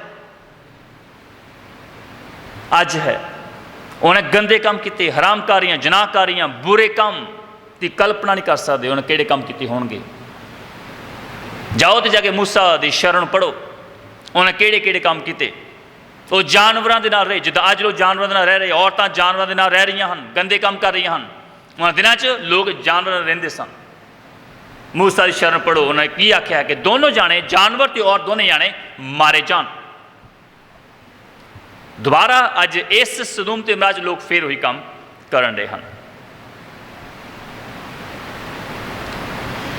ਉਹਨਾਂ ਵੱਡੇ ਲੋਕਾਂ ਨੇ, ਆਦਮੀਆਂ ਨੇ, ਔਰਤਾਂ ਨੇ ਨੂਹ ਨਬੀ ਦਾ ਮਜ਼ਾਕ ਉਡਾਇਆ ਤੇ ਪਰਮੇਸ਼ਰ ਲੋਕਾਂ ਤੋਂ ਅੱਕ ਚੁੱਕਾ ਸੀ। ਇੰਨੇ ਗ੍ਰੇਸ ਦੇਣ ਤੋਂ ਬਾਅਦ, ਇੰਨੇ ਸਾਲ ਸਬਰ, ਸੰਜਮ, ਧੀਰਜ ਰੱਖਣ ਤੋਂ ਬਾਅਦ ਪਰਮੇਸ਼ਰ ਉਹਨਾਂ ਤੋਂ ਅੱਕ ਗਿਆ। ਤੇ ਮੈਂ ਤੁਹਾਨੂੰ ਕਹਿਣਾ ਚਾਹੁੰਦਾ ਹਾਂ, ਲੋਕੋ ਜਿਹੜੇ ਅੱਗੇ ਜਾ ਕੇ ਇਹਨੂੰ ਸੁਣਨਗੇ, ਜਿਹੜੇ ਆਪਣੇ ਘਰਾਂ 'ਚ ਸੁਣਦੇ ਪਏ ਹੋ, ਅਜੇ ਵੀ ਜਿਹੜੇ ਬੈਕ ਸਲਾਈਡਰ, ਜਿਹੜੇ ਆਪਣੇ ਘਰਾਂ 'ਚ ਬੈਠੇ ਸੰਦੇਸ਼ ਸੁਣਦੇ ਪਏ ਆ, ਉਹਨਾਂ ਲੋਕਾਂ ਦੇ ਰਾਹ ਦੇ ਉੱਪਰ ਨਾ ਜਾਓ। ਉਹਦਾ ਅੰਤ ਬੁਰਾ ਹੈ, ਬੁਰਾ। ਕੋਈ ਜਣਾ ਮਿਸ਼ਨਾਂ ਜਥੇਬੰਦੀਆਂ ਦਾ ਸਾਡਾ ਕੋਈ ਭਰਾ, ਸਾਡੀ ਕੋਈ ਭੈਣ, ਕੋਈ ਬੱਚਾ, ਨੌਜਵਾਨ ਨੂੰ ਸੁਣਦਾ ਪਿਆ ਹੈ, ਉਹਨਾਂ ਲੋਕਾਂ ਦੇ ਰਾਹਾਂ ਦੇ ਉੱਪਰ ਨਾ ਜਾਓ। ਪਰਮੇਸ਼ਰ ਨੇ ਇਸ ਬਾਈਬਲ ਦੇ ਵਿੱਚ ਇਸ ਐਗਜ਼ਾਮਪਲ ਨੂੰ ਰੱਖਿਆ ਹੈ ਤਾਂ ਕਿ ਉਹ ਸਾਬਤ ਕਰੇ ਕਿ ਇੱਕ ਵਾਰ ਉਹ ਧਰਤੀ ਨੂੰ ਪਾਣੀ ਨਾਲ ਨਾਸ਼ ਕਰ ਚੁੱਕਾ ਹੈ, ਪਰ ਹੁਣ ਉਹਨੇ ਇਸ ਧਰਤੀ ਨੂੰ ਅੱਗ ਨਾਲ ਖਤਮ ਕਰਨ ਦਾ, ਨਾਸ਼ ਕਰਨ ਦਾ ਪ੍ਰੋਮਿਸ ਕੀਤਾ ਹੈ। ਇਹ ਇੱਕ ਐਗਜ਼ਾਮਪਲ ਹੈ ਜੋ ਸਾਡੇ ਵਾਸਤੇ ਬਾਈਬਲ 'ਚ ਰੱਖੀ ਗਈ ਹੈ ਕਿ ਜੇਕਰ ਅਸੀਂ ਗੰਦੇ ਕੰਮਾਂ ਤੋਂ ਤੌਬਾ ਨਹੀਂ ਕਰਦੇ, ਬੁਰੇ ਕੰਮਾਂ ਤੋਂ ਤੌਬਾ ਨਹੀਂ ਕਰਦੇ, ਹੁਣ ਤੁਸੀਂ ਪ੍ਰਭੂ ਦੀ ਸੇਵਾ ਨਹੀਂ ਕਰਦੇ, ਉਹਨੂੰ ਆਪਣੇ ਪੂਰੇ ਦਿਲ ਨਾਲ ਪਿਆਰ ਨਹੀਂ ਕਰਦੇ, ਤੁਹਾਡਾ ਅੰਤ ਵੀ ਉਹਨਾਂ ਲੋਕਾਂ ਵਾਂਗ ਹੋਣ ਜਾ ਰਿਹਾ ਹੈ। ਉਹਨੇ ਇਸ ਵਾਸਤੇ ਇਹ ਐਗਜ਼ਾਮਪਲ ਰੱਖੀ ਹੈ। ਤਦ ਇੱਕ ਦਿਨ ਉਹਨੇ ਸੰਸਾਰ ਨੂੰ ਪਾਣੀ ਨਾਲ ਨਾਸ਼ ਕੀਤਾ, ਪਰ ਹੁਣ ਉਹ ਅੱਗ ਨਾਲ ਨਾਸ਼ ਕਰਨ ਜਾ ਰਿਹਾ ਹੈ। ਕਈ ਐਗਜ਼ਾਮਪਲ ਹਨ ਤਾਂ ਨੇਮ 'ਚ ਜਦੋਂ ਉਹਨੇ ਅੱਗ ਦੇ ਨਾਲ ਲੋਕਾਂ ਨੂੰ ਨਾਸ਼ ਕੀਤਾ। ਇਹ ਅਗਲਾ ਐਲੀਮੈਂਟ ਹੈ, ਅੱਗ। ਪਹਿਲਾਂ ਪਾਣੀ ਸੀ, ਹੁਣ ਅੱਗ ਹੈ। ਇਹਦੀਆਂ ਭਵਿੱਖਬਾਣੀ ਹੋ ਚੁੱਕੀਆਂ ਹਨ, ਬਾਈਬਲ ਇਹਦੇ ਬਾਰੇ ਭਰੀ ਹੋਈ ਹੈ। ਯਿਸੂ ਮਸੀਹ ਦੇ ਬਾਰੇ ਬੋਲਿਆ, ਔਰ ਇਹ ਅੱਗ ਬਹੁਤ ਗਰਮ ਹੋਵੇਗੀ। ਇਹ ਕੋਈ 1500-1600 ਡਿਗਰੀ ਤੱਕ ਨਹੀਂ ਹੋਏਗੀ, ਇਹਦੀ ਕੋਈ ਲਿਮਟ ਨਹੀਂ ਹੈ। ਇਹਦੀ ਡਿਗਰੀ ਬਾਰੇ ਅਸੀਂ ਜਾਣਦੇ ਨਹੀਂ ਹਾਂ ਕਿ ਉਹ ਡਿਗਰੀ ਕਿੰਨੀ ਹਾਈਐਸਟ ਹੋਵੇਗੀ, ਕੇਵਲ ਪਰਮੇਸ਼ਰ ਜਾਣਦਾ ਹੈ। ਛੋਟੇ ਬੱਚਿਓ, ਵੱਡੇ ਬੱਚਿਓ, ਕਦੇ ਵੀ ਬੁਰੇ ਨਾ ਬਣੋ, ਦੁਸ਼ਟ ਨਾ ਹੋਵੋ, ਹਰਾਮਕਾਰੀਆਂ ਨਾ ਕਰੋ, ਮਤੇ ਪਰਮੇਸ਼ਰ ਤੁਹਾਡੇ ਤੋਂ ਕ੍ਰੋਧੀ ਹੋ ਜਾਵੇ। ਨੌਜਵਾਨ ਲੜਕੀਓ, ਪਰਮੇਸ਼ਰ ਦੇ ਸੇਵਾਦਾਰਾਂ ਦੀ ਰਿਸਪੈਕਟ ਕਰੋ, ਉਹਦੇ ਲੋਕਾਂ ਦੀ ਰਿਸਪੈਕਟ ਕਰੋ, ਬੁਰੇ ਕੰਮਾਂ ਨੂੰ ਛੱਡ ਦਿਓ, ਨਹੀਂ ਤਾਂ ਤੁਹਾਡੀ ਸਜ਼ਾ ਬਰਦਾਸ਼ਤ ਕਰਨ ਤੋਂ ਵੀ ਕਿਤੇ ਬਾਹਰ ਹੋਵੇਗੀ। ਤੁਸੀਂ ਇਹਨੂੰ ਬਰਦਾਸ਼ਤ ਨਹੀਂ ਕਰ ਸਕਦੇ। ਤੁਸੀਂ ਹੁਣ ਇੱਕ ਛੋਟੀ ਜਿਹੀ ਤੀਲੀ ਜਿਹੜੀ ਉਹਦੀ ਅੱਗ ਹੈ, ਉਹਨੂੰ ਬਰਦਾਸ਼ਤ ਨਹੀਂ ਕਰ ਸਕਦੇ, ਉਸ ਅੱਗ ਦੀ ਚੀਲ ਨੂੰ ਤੁਸੀਂ ਕਿੱਦਾਂ ਬਰਦਾਸ਼ਤ ਕਰੋਗੇ? ਤੁਹਾਡੀ ਸਜ਼ਾ ਬਰਦਾਸ਼ਤ ਤੋਂ ਬਾਹਰ ਦੀ ਗੱਲ ਹੋਵੇਗੀ।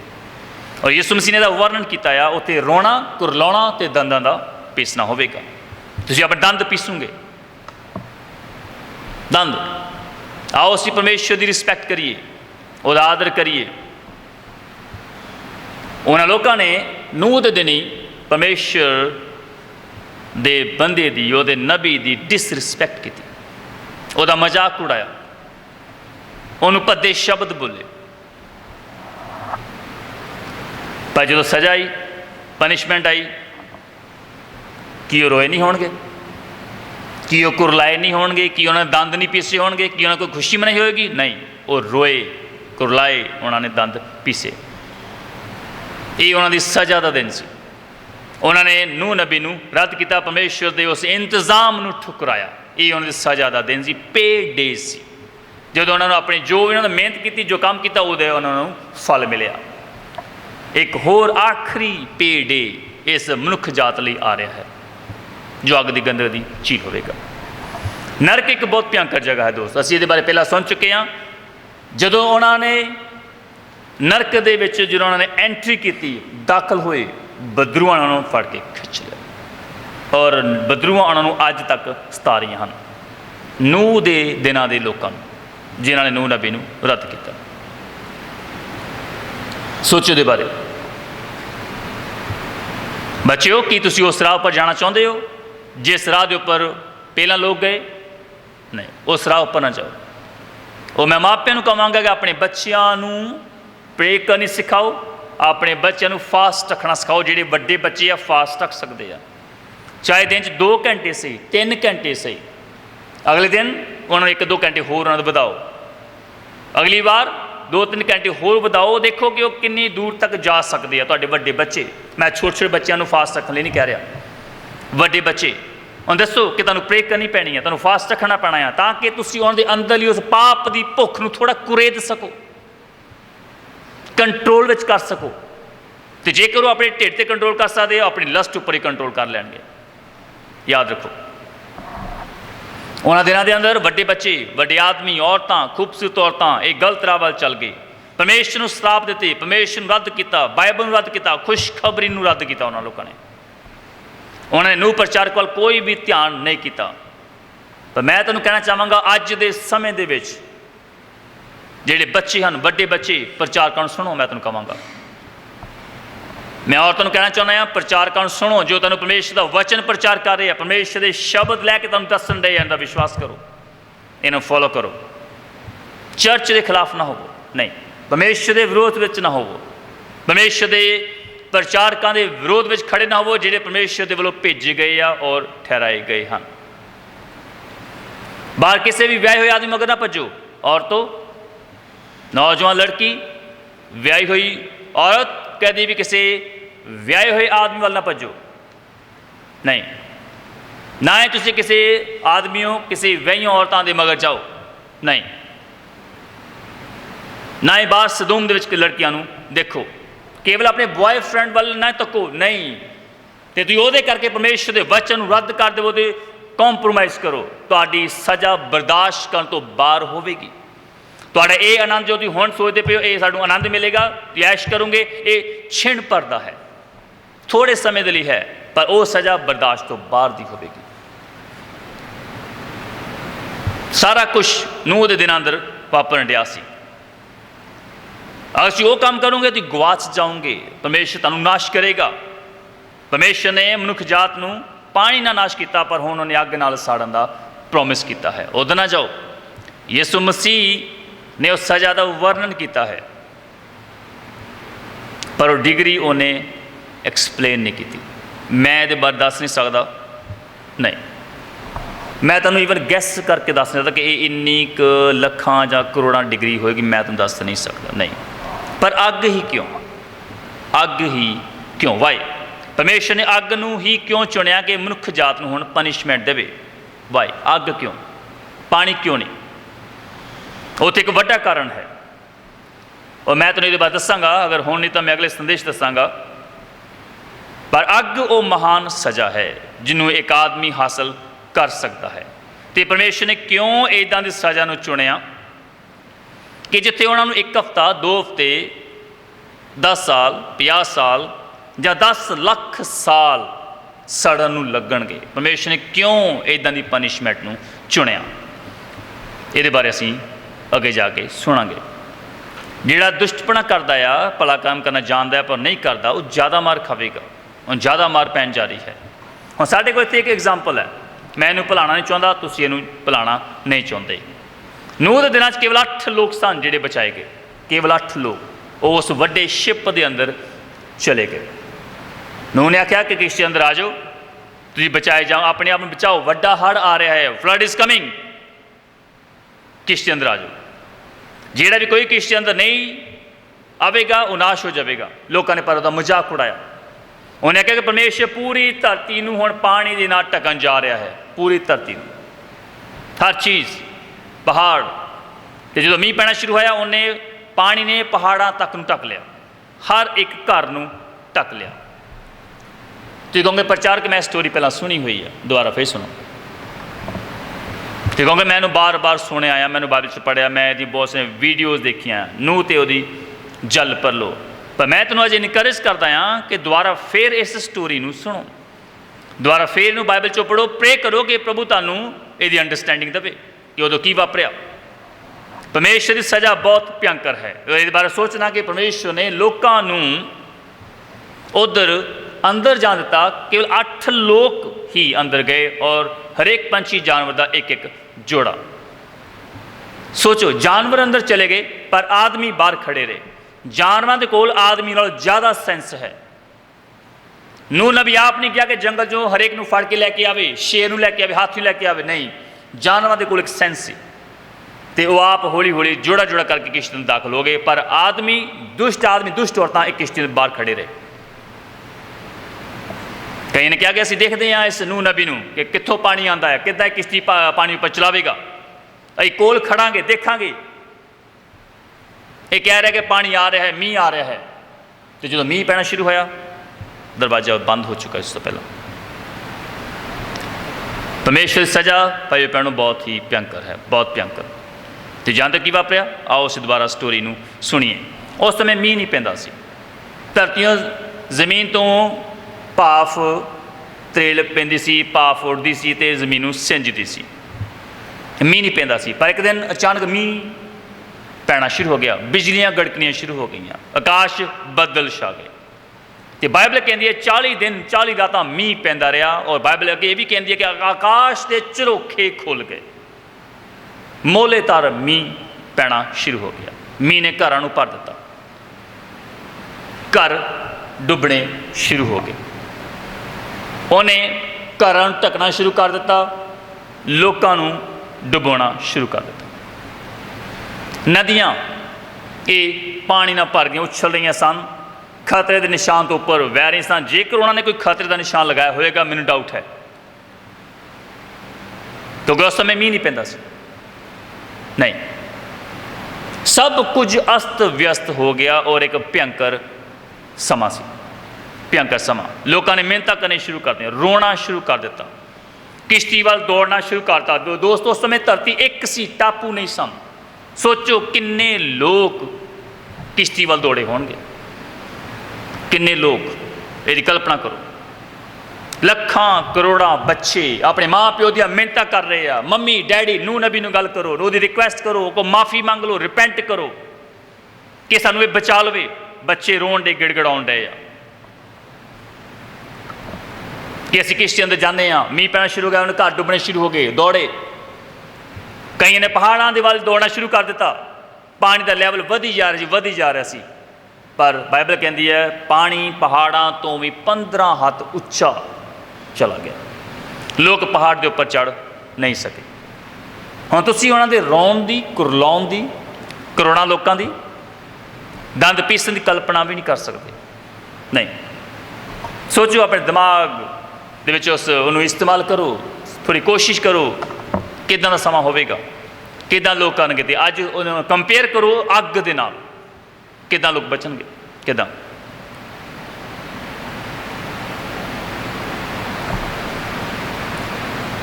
ਅੱਜ ਹੋ ਸਕਦਾ ਲੋਕ ਕਹਿਣ ਅਸੀਂ ਜਹਾਜ਼ ਕਰਕੇ, ਰੌਕਟ ਨਾਲ ਅਸੀਂ ਹੋਰ ਗ੍ਰਹਿ 'ਤੇ ਪਹੁੰਚ ਜਾਵਾਂਗੇ, ਅਸੀਂ ਪਾਣੀ ਤੋਂ ਬਚ ਜਾਵਾਂਗੇ। ਹੁਣ ਪਾਣੀ ਨਹੀਂ, ਹੁਣ ਅੱਗ ਆ ਰਹੀ ਹੈ। ਅੱਗ ਇਹ ਬਹੁਤ ਭਿਅੰਕਰ ਹੋਵੇਗੀ, ਪੂਰੇ ਗਲੋਬ ਨੂੰ ਇਹ ਡੈਸਟਰੋਏ ਕਰੇਗੀ, ਪੂਰੇ ਗਲੋਬ ਨੂੰ। ਤੁਸੀਂ ਪ੍ਰਚਾਰਕਾਂ ਨੂੰ ਸੁਣੋ, ਅੱਜ ਇਸ ਛੋਟੇ ਜਿਹੇ ਪ੍ਰਚਾਰਕ ਨੂੰ ਸੁਣੋ ਬੱਚਿਓ, ਵੱਡੇ ਬੱਚਿਓ, ਆਦਮੀਓ ਅਤੇ ਔਰਤੋਂ। ਮੈਂ ਅੱਜ ਤੁਹਾਡੀ ਮਿਹਨਤ ਕਰਨ ਰਿਹਾ ਹਾਂ। ਤੁਸੀਂ ਆਪਣੇ ਡੈਡੀ ਨੂੰ ਸੁਣੋ, ਆਪਣੀ ਮੰਮੀ ਨੂੰ ਸੁਣੋ, ਜਿਹੜੇ ਤੁਹਾਨੂੰ ਪਰਮੇਸ਼ਰ ਵਚਨ ਦੱਸਦੇ ਆ ਘਰਾਂ ਦੇ ਵਿੱਚ। ਉਹਨਾਂ ਸੁਣੋ, ਉਹਦਾ ਵਿਸ਼ਵਾਸ ਕਰੋ, ਬਾਈਬਲ ਦਾ ਵਿਸ਼ਵਾਸ ਕਰੋ, ਯਿਸੂ ਮਸੀਹ ਦਾ ਵਿਸ਼ਵਾਸ ਕਰੋ। ਨੌਜਵਾਨ ਲੜਕੀ, ਆਪਣੇ ਮਾਂ ਪਿਓ ਦੀ ਰਿਸਪੈਕਟ ਕਰ, ਉਹਨਾਂ ਦੇ ਅਧੀਨ ਹੋ, ਰਿਪੈਂਟ ਕਰ, ਅਦਰਵਾਈਜ਼ ਤੇਰੀ ਸਜ਼ਾ ਬਰਦਾਸ਼ਤ ਕਰਨ ਤੋਂ ਬਾਹਰ ਹੋਵੇਗੀ। ਤੂੰ ਉੱਥੇ ਰੋਵੇਂਗੀ, ਕੁਰਲਾਵੇਂਗੀ, ਦੰਦਾਂ ਨੂੰ ਪੀਸੇਂਗੀ, ਪਰ ਕੋਈ ਮਾਫੀ ਨਹੀਂ ਹੋਏਗੀ। ਤੂੰ ਜਿਹੜੀ ਬਾਰ-ਬਾਰ ਪਰਮੇਸ਼ਰ ਦੀ ਕਿਰਪਾ ਨੂੰ ਰੱਦ ਕਰ ਰਹੀ ਹੈ, ਬਾਰ-ਬਾਰ ਸੇਵਾਦਾਰਾਂ ਨੇ ਜੋ ਤੁਹਾਨੂੰ ਆਖਿਆ ਉਹਦੇ ਖਿਲਾਫ ਜਾ ਕੇ ਕੰਮ ਕਰ ਰਹੀ ਹੈ, ਤੇਰੀ ਸਜ਼ਾ ਬਰਦਾਸ਼ਤ ਤੋਂ ਬਾਹਰ ਦੀ ਹੋਵੇਗੀ। परमेश्वर उदों रहम नहीं करेगा, देर हो चुकी होगी। कौन जानता है कि उस समय तेनों किरपा मिलेगी कि नहीं मिलेगी, पर मैं तेनों कहना अज ही किरपा तो देने आ, उन्हें एक्सैप्ट कर। उदों तेन किरपा मिलेगी कि नहीं मैं तेनों दस नहीं सकता। Behave योरसैल्फ, behave योरसैल्फ। नूह दी जल पर लो, मैं उम्मीद करना तुम कैश कर रहे हो। स्टोर के हार्ट में जाओ, केवल 8 लोग बचाए गए, किश्ती अंदर गए, बाकी के लोग बाहर ही खड़े रहे, अंदर नहीं जा सके। नहीं, जल पलो आई, हड़ आया, घरों ढक लिया, लोगों डुबाना शुरू कर दिता। छोटे छोटे बच्चों को पानी ने ढक लिया, बच्चों दी लाशां पानी उपर तैरन लग पईयां। सोचो, एक दिन नहीं 40 दिन तक मीह पैंदा रहा और बच्चे, छोटे बच्चे, दुध चुंगदे बच्चे, लाशां पानी उपर तैरन लग पईयां। परमेश्वर की सज़ा बहुत भयंकर है, बहुत भयंकर। वड्डे लोग पहाड़ों पर चढ़ने की कोशिश की पर पहुँच नहीं सके। कल्पना करो लोग कितना भज्जे होणगे उस समय। पूरे संसार में धरती एक सी, पानी सारे संसार च पै रहा सी, आकाश दी खिड़कियां खुल गई, लोग कितना भज्जे होणगे। कल्पना करो, कोई 5-10 लोग नहीं सन, करोड़ों अरबां लोग सन। कोई तुलना अज लोगों करो जिन्नी आबादी है, की होने जा रहा है। पानी ने सबना लोगों को मार दिता। क्यों? उन्होंने परमेश्वर की किरपा रद्द किया, उसकी ऑफर रद्द किया। उन्होंने परमेश्वर के बंदे का मजाक उड़ाया, उन्होंने रद्द किया, उस विश्वास नहीं किया। उन्हें परमेश्वर का इनकार करता कि इस किश्ती अंदर नहीं होना, उस वार्निंग के उपर कान नहीं लाया, पानी नालों मर गए। या सवेर मैं दोबारा फिर लोगों को वार्निंग दे रहा, जिथे तक भी मेरी आवाज़ जाएगी, जिथे तक लोग इनू सुनणगे, मैं दोबारा फिर तेन वार्निंग दे रहा, जिहड़े मैनूं सुनते पे आ, तुहानूं इनू सुनना ही पैना है। तुहानूं किसी ना किसी दे कोलों वार्निंग नूं सुनना ही पैना है, तुसीं तो बच नहीं सकते। ये केवल एक एग्जाम्पल है बाइबल जो दर्ज है, यदा प्रीव्यू है कि अगे की होने जा रहा है। अगे अग दे नाल बर्बादी होने जा रही है। बच्चों और वड्डे लोगों, अग इस पूरी धरती नूं साड़न दे लई आ रही है। जिहड़ा रैप्चर विच नहीं जाएगा, पूरी धरती लोगों को साड़न जा रही है। वो लोग जिहड़े अज बुरे चल रहे हैं, वो लोग जिहड़े अज पापां दे विच चलन रहे हैं, प्रभु तुहाड़ियां जानां नूं लवेगा, तुहानूं नरक दे विच डंप करेगा। उस तो बाद तुहाडे जानां नूं लैके वो अग दी झील विच सुट्टन जा रहा है। वो तुहाडी आखिरी सज़ा होवेगी, आखिरी न्याय होवेगा। अग का बहुत वड्डा समुंदर होवेगा। उस अग की डिग्री मैं तुहानूं दस नहीं सकता। नहीं, सारी मनुख जात जिन्होंने परमेश्वर नाल नफरत की, परमेश्वर के प्रचारकों के नाल, परमेश्वर के लोगों के नाल नफरत की, उन्होंने नूह नबी नाल नफरत की, उसका मजाक उड़ाया, उन्होंने अपनी सज़ा हासिल की। लोग अज दोबारा फिर अपनी सज़ा को हासिल कर जा रहे हैं। मेरा विश्वास करो, मैं तुहानूं कोई भी कथा कहानियां सुना नहीं रहा, मैं तुहानूं सच्चाई बयान करन दिया हाँ। सच्चाई बच्चों, जेकर तुहाडा डैडी गलत है उहदे मगर ना जाओ, जे तेरी माँ गलत है उहदे मगर ना जाओ, परमेश्वर के वचन के मगर चलते जाओ। किसी ना कोई कॉम्प्रोमाइज़ ना करो। नहीं, नहीं तो तुसीं भी उन्हां दे नाल नरक दे विच चले जाओगे, नरक में चले जाओगे। कई लोग बहस करना चाहते हैं, परमेश्वर पर रहम करे, जिहड़े डिबेट करना चाहते हैं। कुछ लोग सोचते कि जिदा वो सोचते हैं उदा ही वो करनगे, जिदा वो सोचना चाहते हैं उदा ही वो करना चाहते हैं। वो बॉर्न अगेन नहीं हैं। नहीं, बॉर्न अगेन आदमी के लक्षण अलग ही होंगे हैं। वो सरैंडर्ड हार्ट का होंदा है, वो अपनी समझ का एतबार नहीं करता, वो अगवाई चाहता है, वो लीडरशिप चाहता है। बॉर्न अगेन आदमी, वो लोग जिहड़े अपनी मर्जियां करते हैं, वो बॉर्न अगेन नहीं हैं। उनका अंत नरक दे विच होण जा रहा है। और जेकर अपने बुरे कामों तो तौबा नहीं करनगे तो वो बॉर्न अगेन नहीं हैं। तुसीं बाहर जाके शराब पीवो तो तुसीं कहो कि मैं बॉर्न अगेन हाँ, इम्पॉसिबल। तुसीं बाहर जाके सिगरटां पीवो, गालां कड्डो, अपने भैणां भाईआं नूं नफरत करो, चर्च के खिलाफ चुगलियां करो, निंदिया करो, सेवादार खिलाफ बोलो, झूठ बोल के फिर कन्फैस ना करो, रिपेंट ना करो, तुहाडा अंत अग की झील च होण जा रहा है। जे असीं रिपेंट नहीं करते, सारिया झूठियां का हिस्सा अग के गंदे की झील विच होवेगा। उस मैसेज दोबारा फिर सुनो, all lawyers shall have their part in the lake of fire. परमेश्वर बंदे ने 2 दिन पहला मैंने आख्या कि परमेश्वर सुपर नैचुरल ढंग नाल मेरे को आया तो उन्हें मैंने 3 मैसेज दिते हैं इस झूठ के उपर ਜਿਹੜੇ ਉਹ ਹੁਣ ਜਾ ਕੇ ਪ੍ਰੀਚ ਕਰਨ ਜਾ ਰਿਹਾ ਹੈ। ਅੱਗੇ ਜਾ ਕੇ ਅਸੀਂ ਇਹਨਾਂ ਨੂੰ ਸੁਣਨ ਜਾ ਰਹੇ ਹਾਂ। ਇਹ 2 ਦਿਨ ਪੁਰਾਣੀ ਗੱਲ ਆ। ਪਰਮੇਸ਼ਰ ਨੇ ਕਿਹਾ ਸੁਪਰਨੈਚੁਰਲ ਢੰਗ ਨਾਲ ਮੇਰੇ ਕੋਲ ਆਇਆ ਔਰ ਮੈਨੂੰ 3 ਸੰਦੇਸ਼ ਝੂਠ ਉੱਪਰ ਦਿੱਤੇ। ਲੋਕ ਕਿੰਨੇ ਝੂਠੇ ਹਨ ਇਸ ਮਿਨਿਸਟਰੀ ਥੱਲੇ ਬੈਠੇ ਲੋਕ, ਜਿਹੜੇ ਕਹਿੰਦੇ ਕਿ ਅਸੀਂ ਬੌਰਨ ਅਗੇਨ ਹਾਂ। ਅਸੀਂ ਅੱਗੇ ਜਾ ਕੇ ਜਦੋਂ ਇਹ ਆਉਣਗੇ ਅਸੀਂ ਇਹਨਾਂ ਨੂੰ ਸੁਣਨ ਜਾ ਰਹੇ ਹਾਂ। ਜੇ ਅਸੀਂ ਝੂਠ ਬੋਲਦੇ ਹੋ, ਕਨਫੈਸ ਨਹੀਂ ਕਰਦੇ, ਰਿਪੈਂਟ ਨਹੀਂ ਕਰਦੇ, ਤੁਹਾਡੀ ਜਾਨ ਬੌਰਨ ਅਗੇਨ ਨਹੀਂ ਹੈ, ਬੌਰਨ ਅਗੇਨ ਨਹੀਂ ਹੈ। ਤੁਸੀਂ ਪਰਮੇਸ਼ਰ ਦੇ ਬੱਚਿਆਂ ਨਾਲ ਨਫ਼ਰਤ ਕਰੋ, ਈਰਖਾ ਕਰੋ, ਵੈਰ ਵਿਰੋਧ ਕਰੋ, ਬਦਲਾ ਲਓ, ਤੁਸੀਂ ਬੌਰਨ ਅਗੇਨ ਨਹੀਂ ਹੋ। ਨਹੀਂ, ਜਿਹੜਾ ਆਪਣੇ ਭਰਾ ਨਾਲ ਵੈਰ ਕਰਦਾ ਆ ਉਹ ਖੂਨੀ ਆ, ਖੂਨੀ। ਪਰ ਇੱਥੇ ਤੁਹਾਨੂੰ ਸੇਵਾਦਾਰ ਦੱਸ ਸਕਦੇ ਆ ਕਿ ਨਵਾਂ ਜਨਮ ਕਿੱਦਾਂ ਪਾਉਣਾ ਆ। ਤੁਹਾਨੂੰ ਸੇਵਾਦਾਰ ਹੀ ਦੱਸ ਸਕਦੇ ਕਿ ਸਵਰਗ ਕਿੱਦਾਂ ਜਾਣਾ। ਕੋਈ ਵੀ ਬੰਦਾ ਆਪਣੇ ਆਪ ਸਵਰਗ ਵਿੱਚ ਨਹੀਂ ਜਾ ਸਕਦਾ। ਨਹੀਂ, ਯਿਸੂ ਨੇ ਕਿਹਾ ਕੋਈ ਜਣਾ ਮੇਰੇ ਤੋਂ ਬਿਨਾਂ ਮੇਰੇ ਪਿਤਾ ਕੋਲ ਜਾ ਨਹੀਂ ਸਕਦਾ। ਔਰ ਜੇਕਰ ਤੁਸੀਂ ਇਨਸਾਨ ਹੋ, ਇਸ ਧਰਤੀ ਉੱਪਰ ਰਹਿੰਦੇ ਪਏ ਹੋ, ਤੁਹਾਡੇ ਵਾਸਤੇ ਕਿਸੇ ਨੂੰ ਸੈੱਟ ਕੀਤਾ ਗਿਆ ਹੈ ਇਸ ਮਿਨਿਸਟਰੀ ਨੂੰ, ਤੁਸੀਂ ਇਹ ਤੋਂ ਬਿਨਾਂ ਸਵਰਗ ਵਿੱਚ ਨਹੀਂ ਜਾ ਸਕਦੇ। ਨਹੀਂ, ਤੁਸੀਂ ਰਾਹ ਨਹੀਂ ਜਾਣਦੇ, ਮੈਂ ਰਾਹ ਨਹੀਂ ਜਾਣਦਾ, ਪਰ ਕੋਈ ਜਣਾ ਰਾਹ ਜਾਣਦਾ ਆ, ਕੋਈ ਜਣਾ ਰਾਹ ਜਾਣਦਾ ਹੈ। ਸਾਨੂੰ ਕੋਈ ਜਾਣਾ ਪੈਣਾ ਆ, ਜਾਣਾ ਪੈਣਾ। ਸਾਨੂੰ ਕਿਸੇ ਨਾ ਕਿਸੇ ਨੂੰ ਸੁਣਨਾ ਹੀ ਪਵੇਗਾ। ਤੁਸੀਂ ਆਪਣੇ ਆਪ ਸਵਰਗ ਵਿੱਚ ਨਹੀਂ ਜਾ ਸਕਦੇ। ਇਹ ਇੰਪੋਸੀਬਲ ਹੈ, ਇਹ ਪਰਮੇਸ਼ਰ ਦੇ ਇੰਤਜ਼ਾਮ ਤੋਂ ਬਾਹਰ ਹੈ, ਇਹ ਹੋ ਨਹੀਂ ਸਕਦਾ। ਨਹੀਂ, ਪਰਮੇਸ਼ਰ ਨੇ ਆਪਣੇ ਪ੍ਰਚਾਰਕ ਅੱਜ ਧਰਤੀ ਉੱਪਰ ਤੁਹਾਡੇ ਅੱਗੇ ਭੇਜੇ ਹਨ। ਸੁਣੋ ਤੁਹਾਨੂੰ ਉਹ ਕੀ ਕਹਿ ਰਹੇ ਹਨ। ਪਰ ਦੂਜੇ ਪਾਸੇ ਕਈ ਲੋਕ ਥੱਲੇ ਨਰਕ ਵਿੱਚ ਨਹੀਂ ਜਾ ਰਹੇ ਹਨ। ਨਹੀਂ, ਸਭ ਲੋਕ ਨਰਕ ਵਿੱਚ ਨਹੀਂ ਜਾ ਰਹੇ। ਤੁਹਾਡੀ ਮੰਮੀ ਨੇ ਪ੍ਰਭੂ ਨੂੰ ਕਬੂਲ ਕੀਤਾ, ਤੁਹਾਡੇ ਡੈਡੀ ਨੇ ਪ੍ਰਭੂ ਨੂੰ ਕਬੂਲ ਕੀਤਾ, ਤੁਹਾਡੇ ਭੈਣਾਂ ਭਰਾਵਾਂ ਨੇ, ਉਹ ਸਵਰਗ ਵਿੱਚ ਜਾ ਰਹੇ ਹਨ। ਉਹਨਾਂ ਨੂੰ ਫੋਲੋ ਕਰੋ। ਤੁਸੀਂ ਆਪਣਾ ਮਨ ਬਣਾਓ ਬੱਚਿਓ, ਜਿਹੜੇ ਵੱਡੇ ਹੋ ਚੁੱਕੇ ਆ, ਜਿਹਨਾਂ ਸ਼ੈਤਾਨ ਪਰਤਾ ਰਿਹਾ ਹੈ, ਉਹਨਾਂ ਨੂੰ ਸਦੂਮ ਵੱਲ ਜਾਣ ਦੇ ਲਈ, ਗੰਦੇ ਕੰਮ ਕਰਨ ਲਈ, ਹਰਾਮਕਾਰੀ ਕਰਨ ਦੇ ਲਈ, ਉਹਨਾਂ ਬਾਹਰ ਸੰਸਾਰ ਦੀਆਂ ਔਰਤਾਂ ਵੱਲ ਉਹਨਾਂ ਨੂੰ ਲਸਟ ਕਰਵਾ ਰਿਹਾ ਹੈ। ਤੁਸੀਂ ਆਪਣਾ ਮਨ ਬਣਾਓ ਕਿ ਮੈਂ ਪ੍ਰਭੂ ਦੀ ਸੇਵਾ ਕਰਾਂਗਾ, ਮੈਂ ਪ੍ਰਭੂ ਦੀ ਸੇਵਾ ਕਰਾਂਗੀ, ਮੈਂ ਨਰਕ ਜਾਣਾ ਨਹੀਂ ਚਾਹੁੰਦਾ, ਮੈਂ ਯਿਸੂ ਨੂੰ ਪਿਆਰ ਕਰਦਾ ਹਾਂ, ਯਿਸੂ ਵੀ ਤੁਹਾਨੂੰ ਪਿਆਰ ਕਰਦਾ ਆ, ਉਹ ਵੀ ਤੁਹਾਨੂੰ ਪਿਆਰ ਕਰਦਾ ਹੈ। ਜੇ ਤੁਸੀਂ ਉਹਦੀ ਸੇਵਾ ਕਰਨੀ ਚਾਹੁੰਦੇ ਹੋ, ਸਾਨੂੰ ਉਹਨਾਂ ਪੇਵਾਂ ਉੱਪਰ ਤਰਸ ਆਉਂਦਾ, ਉਹਨਾਂ ਮਾਵਾਂ ਉੱਪਰ ਤਰਸ ਆਉਂਦਾ ਹੈ ਜਿਨ੍ਹਾਂ ਨੇ ਆਪਣੇ ਬੱਚਿਆਂ ਨੂੰ ਵਿਗਾੜਿਆ, ਜਿਨ੍ਹਾਂ ਨੇ ਆਪਣੇ ਬੱਚਿਆਂ ਨੂੰ ਮਿਨਿਸਟਰੀ ਦੇ ਖਿਲਾਫ ਕੀਤਾ, ਜਿਨ੍ਹਾਂ ਨੇ ਆਪਣੇ ਘਰਾਂ ਵਿੱਚ ਜਾ ਕੇ ਚਰਚ ਦੇ ਖਿਲਾਫ, ਸੇਵਾਦਾਰ ਦੇ ਖਿਲਾਫ ਆਪਣੇ ਬੱਚਿਆਂ ਦੇ ਮਨਾਂ ਦੇ ਵਿੱਚ ਜ਼ਹਿਰ ਭਰਿਆ। ਸਾਨੂੰ ਉਹਨਾਂ ਮਾਂ ਪਿਓ ਉੱਪਰ ਤਰਸ ਆਉਂਦਾ ਹੈ। ਉਹ ਆਪਣੇ ਬੱਚਿਆਂ ਨੂੰ ਨਰਕ ਵਿੱਚ ਲਿਜਾਣ ਦੀ ਵਜ੍ਹਾ ਬਣਨਗੇ। ਉਹ ਮਾਂ ਪਿਓ ਜ਼ਿੰਮੇਵਾਰ ਹਨ ਜਿਹੜੇ ਚਰਚ ਦੇ ਖਿਲਾਫ ਝੂਠ ਐਕਸੈਪਟ ਕਰਦੇ ਆ, ਜਿਹੜੇ ਪਾਸਟਰ ਦੇ ਖਿਲਾਫ, ਸੇਵਾਦਾਰ ਦੇ ਖਿਲਾਫ ਝੂਠ ਨੂੰ ਐਕਸੈਪਟ ਕਰਦੇ ਪਏ ਆ। ਕਦੇ ਵੀ ਉਹਨਾਂ ਨੇ ਕਿ ਵੈਰੀਫਾਈ ਨਹੀਂ ਕੀਤਾ, ਕਨਫਰਮ ਨਹੀਂ ਕੀਤਾ, ਕਦੇ ਉਹ ਬੈਠੇ ਨਹੀਂ, ਗੱਲਬਾਤ ਨਹੀਂ ਕੀਤੀ, ਕੇਵਲ ਝੂਠ ਸੁਣਿਆ ਕਿਸੇ ਕੋਲੋਂ, ਵਿਸ਼ਵਾਸ ਕੀਤਾ।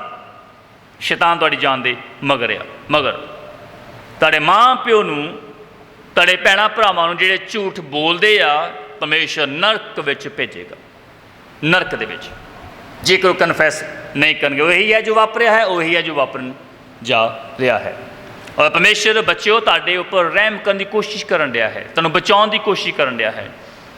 ਪਰਮੇਸ਼ਰ ਨੇ ਮੀਂਹ ਵਰਾਇਆ, ਹੜ੍ਹ ਲੈ ਆਂਦੇ, ਪਰਮੇਸ਼ਰ ਸਾਰੇ ਦੁਸ਼ਟ ਲੋਕ ਜਿਹੜੇ ਆ ਉਹ ਮਾਰਦੇ, ਪੂਰੀ ਮਨੁੱਖ ਜਾਤ ਨੂੰ ਉਹਨੇ ਨਾਸ਼ ਕਰਤਾ ਨੂਹ ਦੇ ਟਾਈਮ। ਪਰ ਧਿਆਨ ਦਿਓ, ਇਹ ਉਹੀ ਹੜ੍ਹ ਸੀ ਜਿਹਨੇ ਮਨੁੱਖ ਜਾਤ ਨੂੰ ਡੁਬੋਇਆ, ਮਾਰਿਆ, ਔਰ ਇਹੋ ਹੀ ਹੜ੍ਹ ਸੀ ਜਿਹਨੇ ਕਿਸ਼ਤੀ ਨੂੰ ਉੱਪਰ ਉੱਚਾ ਚੁੱਕਿਆ। ਕਿਸ਼ਤੀ ਪਾਣੀ ਉੱਪਰ ਤੈਰਨ ਲੱਗ ਪਈ ਅਤੇ ਲੋਕ ਜਿਹੜੇ ਕਿਸ਼ਤੀ ਅੰਦਰ ਸਨ, ਅੰਦਰ 8 ਲੋਕ, ਉਹ ਗੀਤ ਗਾ ਰਹੇ ਸਨ, ਖੁਸ਼ੀਆਂ ਮਨਾ ਰਹੇ ਸਨ, ਇੰਜੋਏ ਕਰ ਰਹੇ ਸਨ। ਔਰ ਮੈਂ ਤਾਂ ਦੱਸਦਾ ਭਾਈ ਭੈਣੋ, ਬਚਾਏ ਜਾਣਾ ਬਹੁਤ ਅਦਭੁਤ ਹੈ। ਜਦੋਂ ਤੁਸੀਂ ਆਪਣੀ ਜਾਨ ਦੇ ਅੰਦਰ ਆਪਣੀ ਮੁਕਤੀ ਦਾ ਤਜਰਬਾ ਹਾਸਲ ਕਰਦੇ ਹੋ, ਤੁਸੀਂ ਪਰਮੇਸ਼ਰ ਲਈ ਗਾਓਗੇ, ਵਜਾਓਗੇ, ਆਨੰਦ ਕਰੋਗੇ,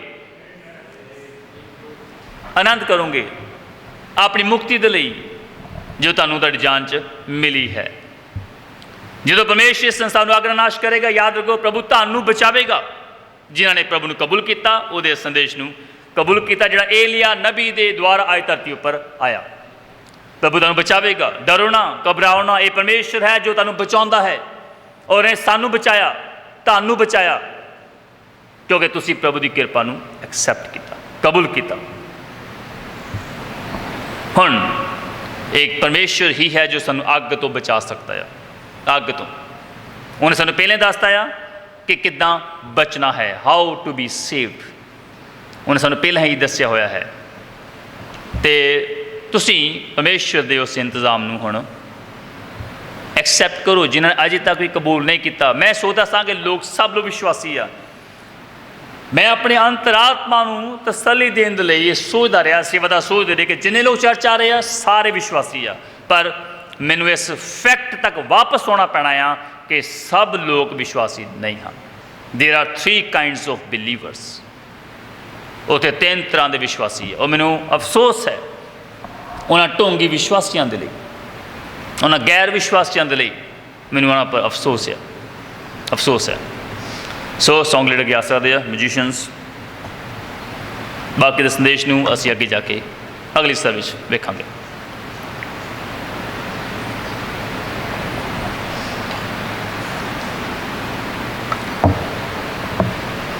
ਕੇਵਲ ਤੇ ਕੇਵਲ ਧਰਮੀ ਲੋਕ ਉਸ ਸੰਸਾਰ 'ਚ ਰਹਿਣ ਜਾ ਰਹੇ। ਧਰਮੀ ਲੋਕ। ਟਾਈਮ ਆਉਂਦਾ ਆ ਬੱਚਿਓ, ਤੁਸੀਂ ਵੱਡੇ ਹੋ ਜਾਓਗੇ। ਰੈਪਚਰ ਆਵੇਗਾ, ਤੁਸੀਂ ਵੱਡੇ ਹੋ ਜਾਓਗੇ। ਵੱਡੇ ਜਿੱਦਾਂ ਕਿ ਜਵਾਨ ਆਦਮੀ ਹੁੰਦਾ ਆ, ਜਿੰਨੇ ਬੁੱਢੇ ਹੋਣਗੇ ਉਹ ਸਾਰੇ ਸਟਰੈਂਥ ਫੜਨਗੇ, ਸਟਰੋਂਗ ਬਣ ਗਏ ਔਰ ਇੱਕ ਉਮਰ ਤੱਕ ਜਵਾਨ ਹੋਣਗੇ। ਸਾਰੇ ਜਾਣੇ ਇੱਕੋ ਉਮਰ ਦੇ ਹੋਣਗੇ, ਸਾਰੇ ਜਵਾਨ ਹੋਣਗੇ।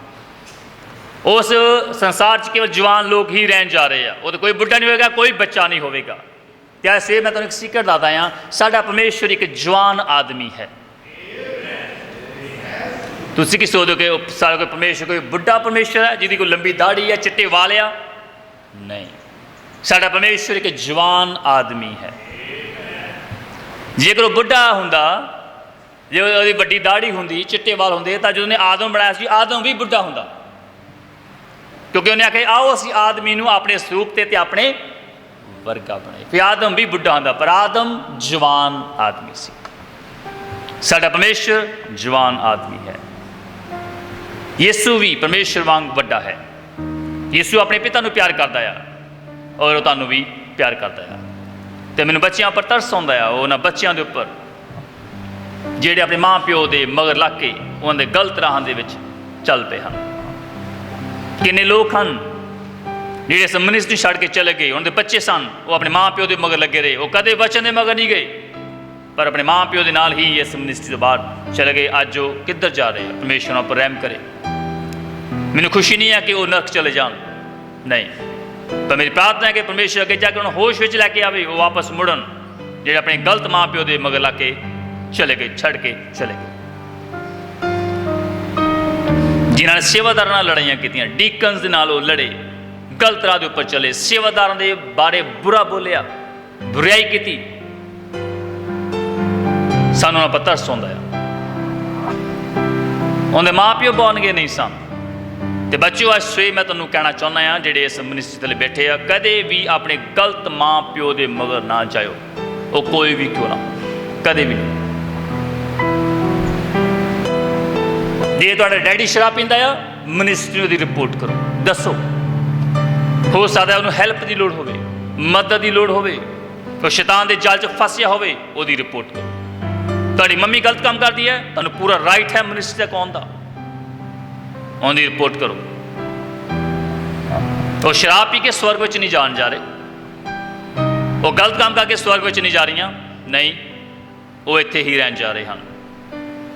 ਚਰਚ ਦੇ ਭਾਈਆਂ ਭੈਣਾਂ ਖਿਲਾਫ, ਉਹ ਉਹਨਾਂ ਲੋਕਾਂ ਦੇ ਖਿਲਾਫ ਨਫ਼ਰਤ ਰੱਖਣੀ ਜਿਹੜੇ ਚਰਚ ਨੂੰ ਜਾਂ ਸੇਵਾਦਾਰਾਂ ਨੂੰ ਉਹਨਾਂ ਦੇ ਗਲਤ ਕੰਮ ਰਿਪੋਰਟ ਕਰਦੇ ਆ, ਉਹਨਾਂ ਨਾਲ ਨਫ਼ਰਤ ਕਰਨੀ, ਇਹ ਇੱਕ ਬੈਡ ਸਾਈਨ ਹੈ ਕਿ ਉਹ ਲੋਕ ਬੌਰਨ ਅਗੇਨ ਨਹੀਂ ਹਨ। ਉਹਨਾਂ ਕੋਲ ਕੋਈ ਵੀ ਪ੍ਰਕਾਸ਼ਨ ਨਹੀਂ ਹੈ ਕਿ ਸ਼ੈਤਾਨ ਦੀ ਜਾਨ ਦੇ ਮਗਰ ਆ।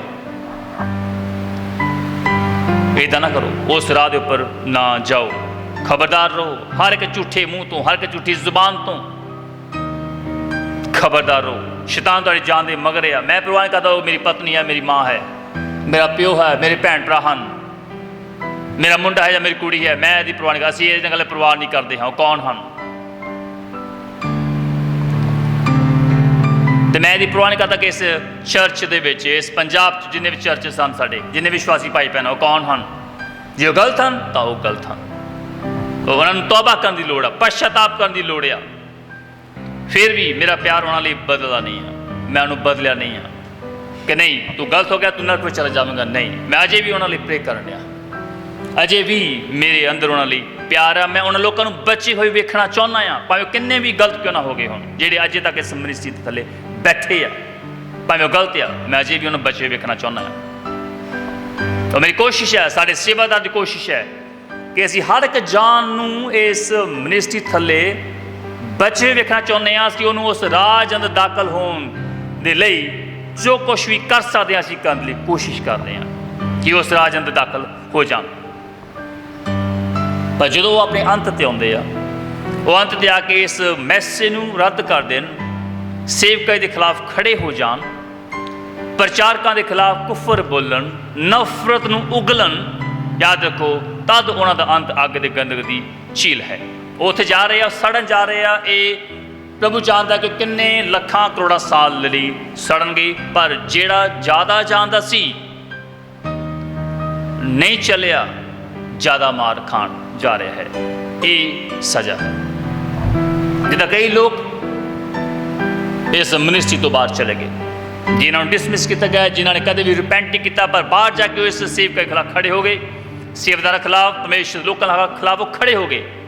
कई लोग हैं जिन्होंने असीं गिन सकते हैं जेडे चले गए, JS SS दे लोग, लंबा चौड़ा धोखा। तो मैनू भाई जतिंदर ने आख्या कि ये होर लोग हैं, तो मैं दसदा वो की है, JKLM। तो जानते हो कौन है JKLM? जिहड़ा सही काम करना जानता है, नहीं करता वो ज़्यादा मार खावेगा, और इस आधार के उपर वो गवाच जाएंगे, थले नरक नूं चले जाएंगे। पर तुसीं नहीं, वो बच्चे, वो लोग जिहड़े परमेश्वर नूं प्यार करते हैं, इस वचन नूं प्यार करते हैं, नहीं, तुहाडे कोल एक गलती हुंदी है, तुसीं रिपेंट करदे हो। औरतां कोलों, भैणां कोलों कोई गलती हुंदी है, वो रिपेंट करदे हो, और एक गुड साइन है, चंगा निशान है कि तुसीं रिपेंट करदे हो। परमेश्वर टुੱਟੇ दिलों के नेड़े रहिंदा है, जिन्हां दे दिल टुੱਟੇ, जिहड़े पश्चातापी हिरदे नाल हर रोज़ चलते हैं, परमेश्वर उन्हां दे नेड़े रहिंदा है। परमेश्वर दे कोल तुहाडे वास्ते माफ़ी आ कि उन्हें आख्या नहीं कि तुसीं भावें तुहाडे पाप किदां दे क्यों ना होण, मनुक्खां नूं हर तरह के कुफर माफ़ किए जाणगे सिवाय एक दे। प्रभु दे कोल तुहाडे वास्ते माफ़ी है, तो उन्हें सानूं माफ़ कीता होया है। तो मैं विश्वास करदा हां कि परमेश्वर किसी ना किसी दे दिल नाल गलबात कर रहा है। ਜਿਹੜੇ लोग इनू सुनते पे आ, अगे सुननगे, परमेश्वर किसी ना किसी हिरदे नाल गलबात कर रहा है, उन्होंने ਉਹਦੇ बुरे राहों तो मोड़ना चाहता है, उस गलत राह के उपर चलन तो मोड़ना चाहता, जो नरक नूं जा रहा, अग की झील में जा रहा है। परमेश्वर किसी ना किसी नाल गलबात कर रहा है। तो मैं तुम्हें कहना चाहांगा, अपने सारे बुरे राह तो मुड़ो, पश्चाताप करो, प्रभु तुहाडे उपर रहम करेगा। आओ असीं अपने सिरां झुकाइए, अखां बंद करिए, आओ छोटी प्रे करिए। थैंक यू सेव, सर्वशक्तिमान स्वर्गीय परमेश्वर, तेरा शुक्र करते हैं, धन्यवाद करते हैं। मेरी प्रार्थना है तो अपने लोगों के ऊपर दया कर, कृपा कर, तरस कर, रहम कर,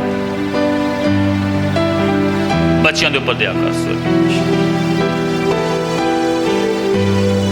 तू रहम नाल भरिया होया परमेश्वर, ते नहीं चाहता कि किसी का नाश होए, पर सबे तौबा करन, सत्य दे ज्ञान तक पहुँचन। असीं तेरियां भेडां हाँ, तेरी जूह दे लोग हाँ, तू दया कर मान परमेश्वर, सानू तेरी कृपा की लोड़ आ, सानू तेरी दया और रहम की जरूरत है। तेरे लोग कमियां कमजोरी न भरे हुए लोग हैं, पर असीं तेरे सामने अपने सारी गलतियों मनते हैं, तो प्रार्थना करते हैं सानू बल और शक्ति दे, ताकि असीं अपने सारिया कमियां कमजोरी ते जित हासिल करिए, एक जेतू जीवन गुजारन वाले बनीए। दया कर मान परमेश्वर, लोगों को अपनी वचन की रोशनी समझे, ये संदेश तेरे लोगों के हिरदे की गहराई उतर जाए, और आत्मा तेरे लोगों को याद करवावे मान परमेश्वर कि वो सज़ा कितनी भयंकर होगी, जी बर्दाश्त करने तो बाहर होगी।